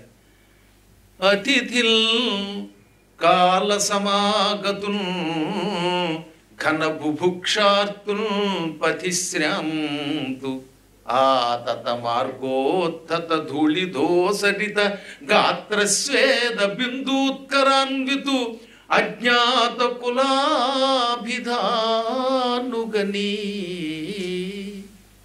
ఒక అతిథి భోజన సమయంలో వచ్చాడు, అన్నం పెట్టు అన్నాడు.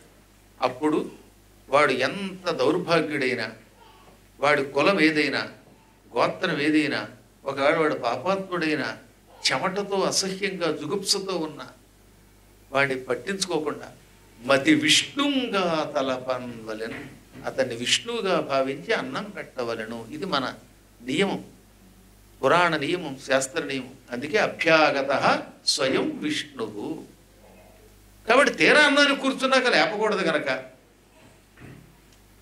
ఈ అన్నదానం అపవిత్రమవుతోంది, దుర్వినియోగం అవుతోంది కనుక మొత్తం ఈ రోజు నుంచి అన్నదానం చెయ్యను అన్నాడు ఆయన.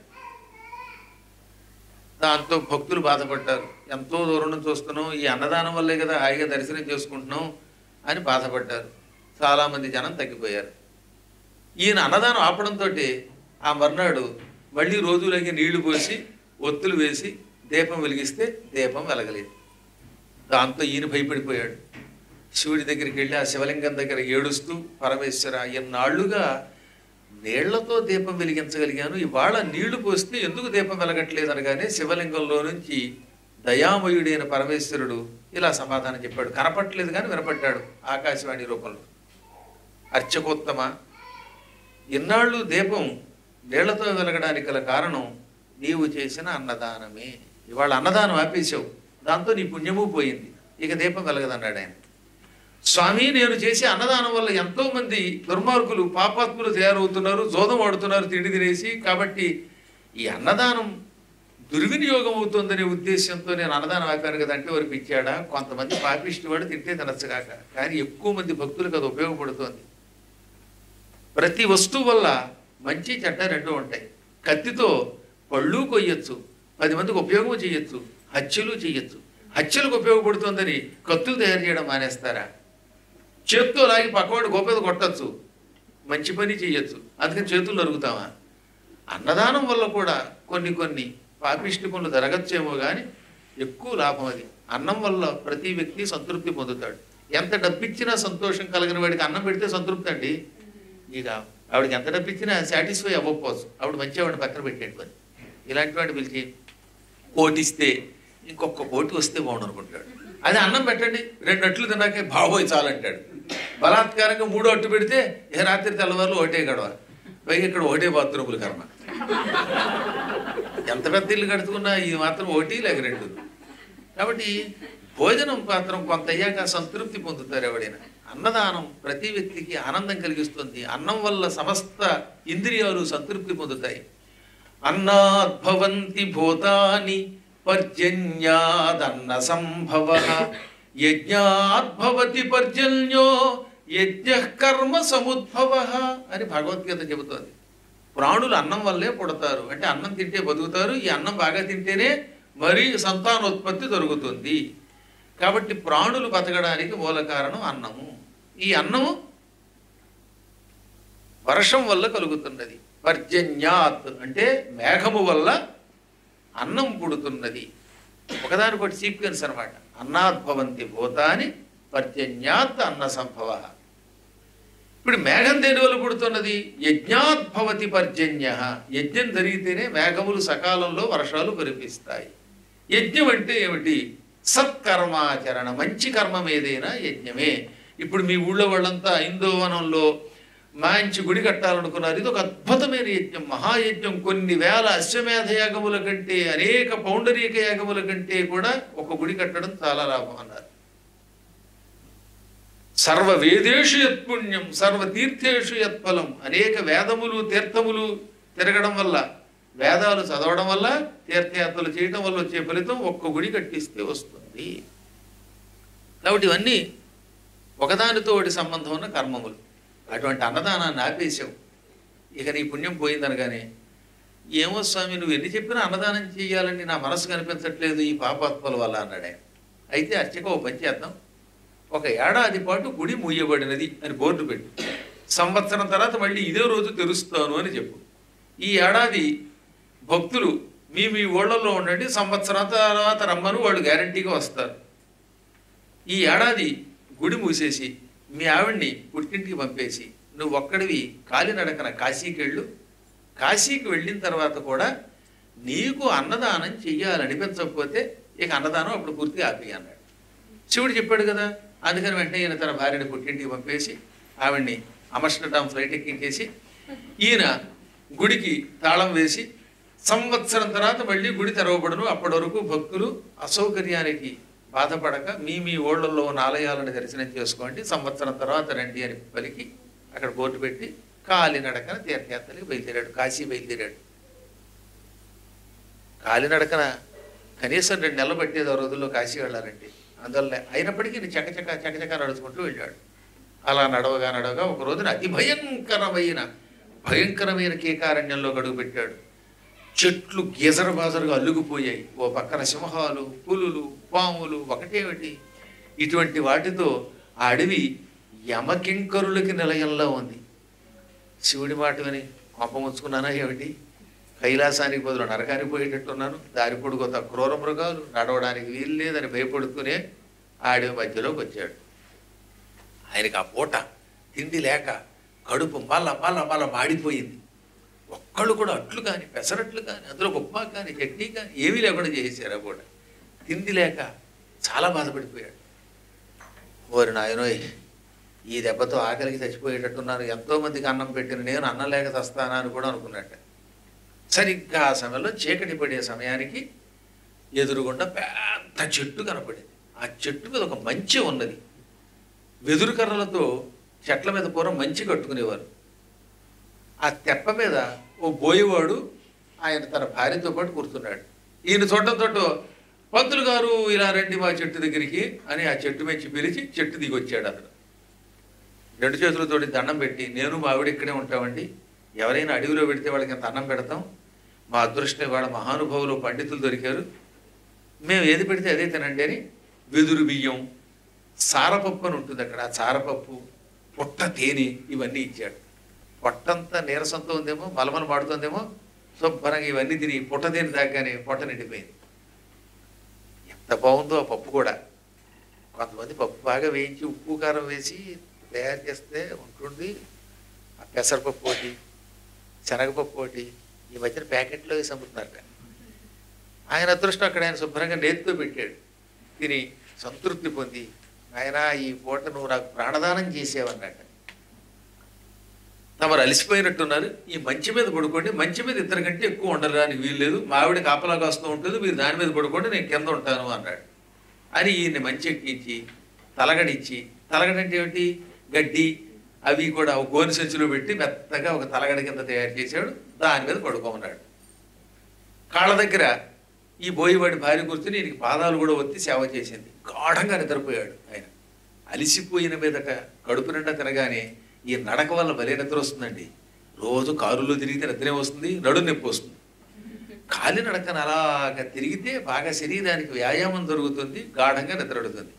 అందువల్లే ఇక్కడికి వచ్చిన ఒక ముగ్గురు మహానుభావులు ఐందోవన్లో భోజనం అయ్యాక 3-4 రౌండ్లు వేస్తున్నారు ఒక ఇంటి చుట్టూదా. అప్పుడు రాత్రి గాఢంగా నిద్రడుతుంది. అలాగా నడక లేకుండా ఉన్న ఆయనకి పొట్ట వచ్చి ఆయన ఏదో ఇంట్లో పడుకుంటాడు బాబాయ్. కాబట్టి నడక చాలా మంచిది కనుక ఆ నడక వల్ల నిద్రపోయాడు ఆయన. 1-2 గంటలు గాఢంగా నిద్రపోయాడో లేదో బాబోయ్ బాబోయ్ అనే కేకలు వినపడ్డాయి. కంగారు పడి లేచాడు ఈయన. లేవగానే ఆ బోయివాడి భార్య ఏడవడం మొదలెట్టింది.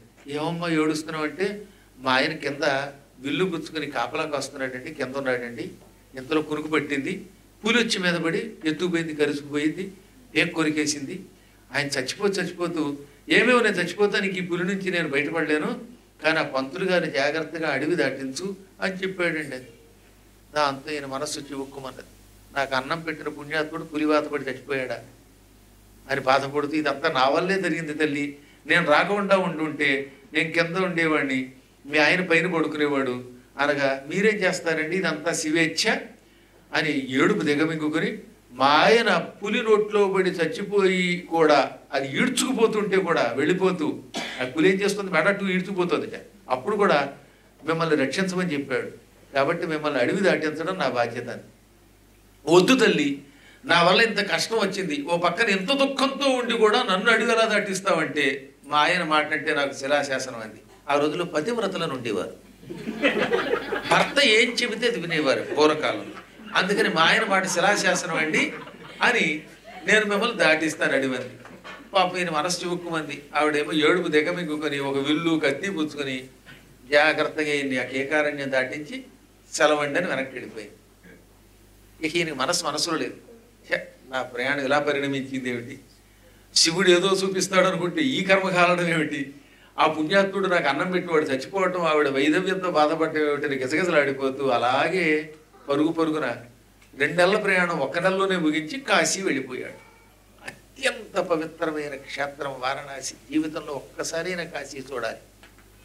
ఒకసారి నా వారణాసి క్షేత్రం చూడని వాడి జీవితం దండకు బొమ్మన్నారు. అందుకే మన పెద్దలు భక్తి యోగ పదన్యాసి వారణాసి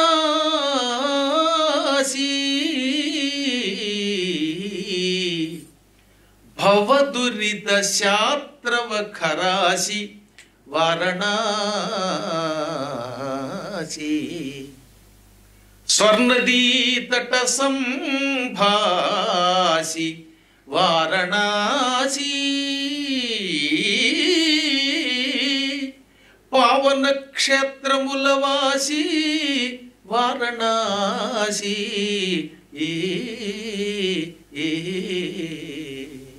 మహానుభావుడు పరిచయపల్లి లక్ష్మీకాంతం గారు హరిశ్చంద్ర నాటకంలో రాస్తాడు. భక్తి ఒక యోగం, ఈ యోగం తన పాదం పెట్టిన దివ్యక్షేత్రం వారణాసి. అంటే అక్కడ ఎప్పుడూ భక్తి ప్రతి వ్యక్తిలో ఉంటుంది. పుట్టాక మనం 1-2 ఎన్ని పాపాలు చేశామో, భవ అంటే పుట్టుక, ఇందులో చేసిన పాపములు దురితములు. ఈ సంసారంలో పుట్టిన తర్వాత మనం చేసిన పాపములను పట్ట నరికేసి కత్తి వారణాసి. అది కూడా ఖరాసి అన్నారు. ఖర అంటే పదునైన తీక్షణమైన కత్తెట. మంచి పదును కలిగిన కత్తి కాశీ అన్నారు. కత్తితో చెట్లు తీగలు నరికినట్టుగా పాపములనే తీగలను తెంచి పారేస్తుంది వారణాసి. స్వర్ణది అంటే గంగానది. గంగానది యొక్క తట తీరమునందు సంభాసి చక్కగా ప్రకాశిస్తున్నది. అనగా గంగా తీరంలో ఉన్న దివ్యక్షేత్రం వారణాసి. పవిత్ర క్షేత్రములలో ఇంతకంటే గొప్ప క్షేత్రం లేదని ప్రసిద్ధికెక్కినటువంటి క్షేత్రం వారణాసి. ఆ దివ్యక్షేత్రానికి వెళ్ళాడు ఆయన. వరసగా డుంటి విఘ్నేశ్వరాదులందరినీ దర్శనం చేసుకుని, శివుడి ఆజ్ఞ కదా కాశీ వెళ్ళన్నాడు. వెళ్ళిన తర్వాత కాశీరాజు గారిని కలుసుకో. అందువల్ల ఈయన వెంటనే కాశీరాజు దగ్గరికి వెళ్ళాడు. కాశీరాజు గారు ఈయన రాగానే స్వాగతం చెప్పి, నువ్వు వస్తున్నావని శివుడు చెప్పాడు అయ్యో అన్నట్ట. అదేమిటంటే, అవును శివుడు నాకు కల్లో కనపడి ఒకానొక శివాలయం అర్చకుడు వస్తాడు, ఆయనకి స్వాగతం చెప్పు, ఆయన్ని నీ ఇంట్లో అట్టే పెట్టుకో, నీ భార్య ఆయన వచ్చిన వెంటనే గర్భవతి అవుతుంది, ఆవిడకి పిల్లాడు పుడతాడు, పిల్లాడు పుట్టగానే ఆయన చేత మాట్లాడించు అని స్వామి చెప్పాడు. అనగానే ఓహో ఇదంతా శివానుగ్రహం అనుకున్నాడు ఈయన. అక్కడే ఉండిపోయాడు. ఈయన వచ్చిన తర్వాత వాళ్ళ ఆవిడ రాజుగారు కాశీరాజు గారి భార్య గర్భవతి అయ్యింది. అంటే ఈయన 10 నెలల పాటు అక్కడే ఉండిపోయాడు. ఈ 10 నెలల్లో హాయిగా కాశీలో ఎన్నెన్నో చూశాడు, సుఖంగా తిరిగాడు. సరిగ్గా 10వ మాసంలో కాశీరాజు గారి భార్యకి కొడుకు పుట్టాడు. పుట్టగానే శివుడు మీతో మాట్లాడించమన్నాడండి అనగానే లోపలికి వెళ్ళాడు. పుట్టిన కొడుకు మాట్లాడటం ఏమిటరా, శివుడు మాట్లాడించడం ఏమిటి అనుకుని లోపలికి వెళ్ళాడు. కాశీరాజు గారి భార్యకి ప్రసవం అవగానే కళ్ళు తిరిగి అలా నిద్రపోతోంది. అప్పుడే పుట్టిన పిల్లాడు, ఇంకా స్నానం కూడా చేయించలేదు, బొడ్డోడని పిల్లాడు. ఈయన చూడగానే రండి రండి స్వామి రండి స్వాగతం అన్నట్ట. నా పేరు నీకెలా తెలుసు, నువ్వెవరో అడిగితే ఆ అడవిలో మీకు పప్పు పెట్టిన బోయేవాడిని నేనేనండి అన్నాడు. ఈయనకి మతిపోయింది. ఏమిటేమిటి మళ్ళీ చెప్పంటే, అయ్యా మీరు కాలినడకన మా అడవికి వచ్చారు, నేను మా ఆవిడ మంచి మీద నుంచి కిందకి దిగాం, మా ఆవిడ మంచి మీద మిమ్మల్ని కూర్చోబెట్టింది, భోజనానంతరం సేవ చేసింది, నేను కింద ఉన్నాను, ఆ తర్వాత పులి నన్ను చంపేసింది. మీలాంటి ఒక పుణ్యాత్ముడికి ఇంత అన్నం పెట్టడం వల్ల, అన్నదాన మహామహిమ వల్ల ఒక సామాన్యమైన బోయవాడిగా ఉన్న నేను చచ్చిపోయి వెంటనే కాశీరాజు గారి భార్య కడుపులో ప్రవేశించాను, కాశీరాజు గారి కొడుకుగా పుట్టాను, ఈ కాశీ క్షేత్రాన్ని 1000 ఏళ్ళు పరిపాలించబోతున్నాను. ఈ 1000 ఏళ్ళు కాశీని పరిపాలించడం వల్ల, నిరంతరం కాశీ క్షేత్రంలో విశ్వేశ్వరుడి దర్శనం చేసుకోవటం వల్ల ఈ పుణ్యంతో శాశ్వతంగా శివుడి దగ్గర ప్రమథగణాల్లో చేరిపోతున్నాను. ఇది అన్నదాన మహిమ అన్నాడు. ఈయనకి మతిపోయింది. నాకు ఇంకో అనుమానం అన్నట్ట. ఈ డౌట్లు అందరికీ ఉంటాయండి. దేహమున్నంత వరకు సందేహం ఉండు. అందుకని నువ్వేమో అన్నదానం చేసి పులి రోట్లో పడి చచ్చిపోయావు, కాశీరాజు గారి కొడుకు అయ్యావు. పాపం మధ్యలో మీ ఆవిడ కూడా అన్నదానం చేసిందిగా, ఆవిడ వైధవ్యంతో బాధపడుతోందా అంటే, లేదు స్వామి, మిమ్మల్ని అడవి దాటించాక మా ఆవిడ మళ్ళీ అడవిలోకి వచ్చి నా ఎముకలు 1-2 దొరికే దారిలో ఆ ఎముకల్ని చితి మీద పెట్టి చితాభస్మంలో చితిలో తాను కూడా దూకి చచ్చిపోయింది, తాను భస్మం అయిపోయింది. సహగమనం చేసింది నా మీద ప్రేమతో. పూర్వం భర్త లేకపోతే ఉండలేకపోయేవారట.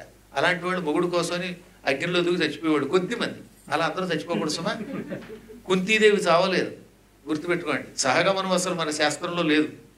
ఎవరో ఇష్టపడిపోయిన వాళ్ళు పక్కన పెడితే, కౌశల్య పోయిందా, సుమిత్ర పోయిందా, కైక పోయిందా, ఎవరు పోలా.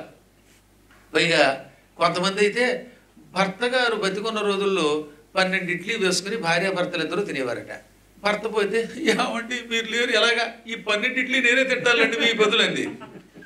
కాబట్టి అలా 12 ఇడ్లీ తిన్నవాళ్ళే ఉన్నారు. అద్భుతమైన మన శాస్త్రాలను వక్రీకరించి దుర్మార్గులు చెబితే చెప్పవచ్చు కాక. ఎవడు పోతాడంటే ఎవడి కోసం ఎవడు. పూర్వం ఏంటంటే ఇద్దరు కలిసి తినేవారు. ఇప్పుడు భర్త గారి పటానికి 6 ఇడ్లీ చూపించి ఆ 6 ఇడ్లీ కూడా ఈవిడే తింటుంది. కాబట్టి ఎవరి కోసం ఎవరు ఆగరు. మా ఆవిడ మాత్రం నా మీద ప్రేమతో అందులో దూకి చచ్చిపోయింది. వెంటనే ఇప్పుడు ఆవిడ విదర్భరాజు గారికి కూతురుగా పుట్టింది. విదర్భ దేశానికి కుండినపురం రాజధాని. కుండిన అంటే ఇప్పుడు నాగపూర్. నాగపూర్ని పూర్వం కుండినపురం అనేవారు. రుక్మిణీదేవి, నలుడి భార్య దమయంతి వీళ్ళు అక్కడి వాళ్ళే. ఆవిడ కొద్ది రోజుల్లో, నేను పుట్టిన కొద్ది రోజుల తర్వాత ఆ కుండిన రాజు గారి కూతురుగా పుడుతోంది. తర్వాత మాకు స్వయంవరం జరుగుతుంది, ఆవిడ నన్ను పెళ్లి చేసుకుంటుంది. ఆవిడ కూడా కాశీ వస్తుంది, మేమిద్దరం సింహాసనం మీద కూర్చొని పరిపాలిస్తాం, ఇద్దరం కైలాసానికి పోతాం అని చెప్పి, పూర్వజన్మ జ్ఞానం ఇంతవరకే ఉంది నాకు అంటుండగానే పూర్వజన్మ జ్ఞానం పోయి మళ్ళీ కుర్రాడు కేర్ మంట మొదలెట్టాడు. అంటే నా గురించి కేర్ తీసుకోండి అన్నాడు. అది కేర్ అండి. ఆశ్చర్యపోయిన ఇది రాణిగారికి తెలియదు, రాజుగారికి తెలియదు, కేవలం ఈయనకి మాత్రమే ఆ కుర్రాడు చెప్పాడు. పరమేశ్వర ఇప్పుడు నాకు అర్థమయ్యింది, అన్నదాన మహామహిమ ఎంత శక్తివంతమైనదో తెలియజేయడానికి ఎంత కథ నువ్వు నడిపావు. ఇంకా నేను నీ మాట కాదంటానా అని రాజు దగ్గర సెలవు తీసుకుని తిరిగి మళ్ళీ అడవికి వచ్చి గుడిని ఓపెన్ చేసి అన్నదానం స్టార్ట్ అయ్యింది అన్నాడు. వెంటనే మన అమస్టర్డామ్ వాళ్ళంతా తలకు కాస్త డొనేషన్ కూడా ఇచ్చారు. హాయిగా అన్నదానం సాగింది. ఆయన ధరించాడు. ఇవన్నీ పురాణ కథలన్నీ వ్యర్థం అనుకోకండి, ఇవేమి కల్పితాలు కావు. మహానుభావుడైన వేదవ్యాసుల వారు ఉన్నట్టుగా రాశాడు. ఆయన ముందే చెప్పాడు, నేను ఎక్కడా కల్పించి రాయలేదు, అవసరం నాకు లేదు, నేను ఋషిని అన్నాడు. కాబట్టి మీ ఐందవ వాళ్ళు కూడా అరవిందో మీరంతా కలిసి సంకల్పించిన ఆ దివ్యాలయం తొందరలో పూర్తవుగాక, పంచాయతనం పూర్తయి అనేక విధములుగా శాస్త్ర ప్రకారం నడుచుగాక. ఆయన చెప్పాడు, ఎంతో మంది మేము కలిసాం, ఒక సంఘంగా ఏర్పడ్డాం, ఎవరికి తోచింది వాడు చేస్తున్నామని. దీనికి దైవానుగ్రహం కూడా ఉంటుందన్న నా నమ్మకం. అయ్యేదాకా మాత్రం వీలున్నంత వరకు లలితా సహస్రనామము, విష్ణు సహస్రనామం పారాయణ చెయ్యండి ప్రతి వారం. దాంతోపాటు వ్యూహలక్ష్మి మంత్రం యూట్యూబ్లో నేను చదివింది ఉంటుంది, ఆ లక్ష్మీ మంత్ర జపం చేస్తే అవుతుంది. గురువుగారు అప్పుడు ప్రతిష్టా సమయంలో వచ్చి తీరతారు. మీకు శుభం కలుగుగాక. రేపు కూడా మరికొన్ని విశేషాలు చెప్పుకుందాం. నిన్నేమో ధూళిపాళ వారింట్లో, ఇవాళ మాధురి గారింట్లో, రేపు ఎక్కడ గొడవే లేదు. రోజుకు ఒక్కొక్క ఇంట్లో. నా పనే బాగుంది. ఇదే పూటకూళ్ళండి. ఏ పూట కా పూట ఒక్కొక్క చోట భోజనాలు కదా. ఆ రకంగా భగవంతుడు మీ చేత సత్కార్యములు చేయించుగాక. ఎప్పుడు కూడా పురాణం పూర్తయ్యాక ఒక్క భగవన్ నామం చేసుకోవడం ధర్మం. వాళ్ళు 2 పాటలు పాడించమంటున్నారు. ఓ 2 ఇచ్చుకుంటాను మీకు. 2 పాటలు. నీ గుణగానము, నీ పద ధ్యానము, అమృతపానము, రాధేశ్యాం హే రాధేశ్యాం. నీ గుణగానము, నీ పద ధ్యానము, అమృతపానము, రాధేశ్యాం హే రాధేశ్యాం. నీలాద్రి శిఖరాన నెలకొనియున్నా, నీ నగుమోము అందము కల్నా.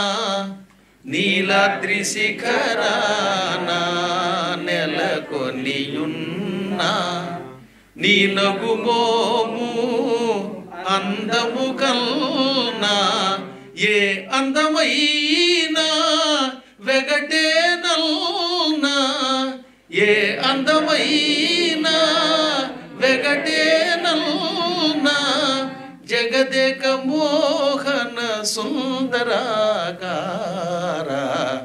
నీ గుణగానము, నీ పద ధ్యానము, అమృతపానము, రాధేశ్యాం హే. ఏ ఇతి బాధ ఎదురైన గాని, మోహ వికారము మూసిన గాని. ఏ ఇతి బాధ ఎదురైన గాని, మోహ వికారము మూసిన గాని. నీ పాద సేవా విడనీయ కల్నా, నీ పాద సేవా విడనీయ కల్నా. శరణగతావన హే జగన్నాథ. నీ గుణగానము, నీ పద ధ్యానము, అమృతపానము, రాధేశ్యాం హే రాధేశ్యాం హే రాధేశ్యాం రాధేశ్యాం. సన్నుతి చేయవే మనసా, సన్నుతి చేయవే మనసా. ఆపన్న శరణ్యుని హరిని, సన్నుతి చేయవే మనసా. ఆపన్న శరణ్యుని హరిని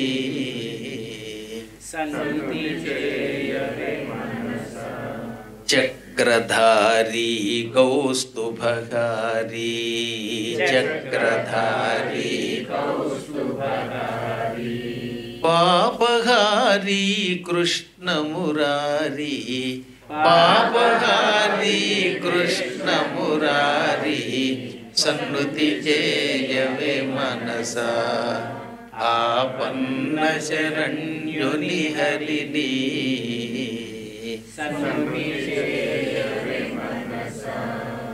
మరులు గొల్లిపే సిరులు మేను మరులు గొల్లిపే సిరులు మేను నిలువబోవే మనసా మరులు గొల్లిపే సిరులు మేను నిలువబోవే మనసా స్థిరము గాని ఇహ భోగముల పరము మరువకే మనసా గోపబాలుని మురళీలోలుని గోపబాలుని మురళీలోలుని సన్నుతి చేయవే మనసా ఆపన్న శరణ్యుని హరిని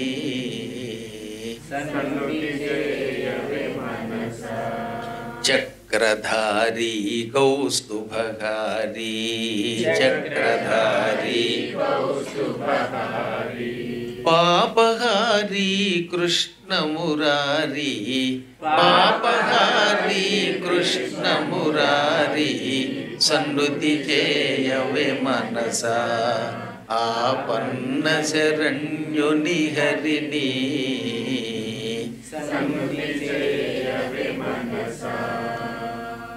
ఆదిదేవుని పాదసేవా ఆదిదేవుని పాదసేవా భవపయోధికి నావా ఆదిదేవుని పాదసేవా భవపయోధికి నావా పరమయోగులు చేరగోరే పరమ పదవికి త్రోవా శేషశాయిని మోక్షప్రదాయిని శేషశాయిని మోక్షప్రదాయిని సన్నుతి చేయవే మనసా ఆపన్న శరణ్యుని హరిని సన్నుతి చక్రధారీ కౌస్తుభహారీ చక్రధారీ పాపహారీ కృష్ణమురారీ పాపహారీ కృష్ణమురారీ సన్నుతి చేయవే మనసా ఆపన్న శరణ్యుని హరిని సన్నుతి చేయవే మనసా సన్నుతి చేయవే మనసా సన్నుతి చేయవే మనసా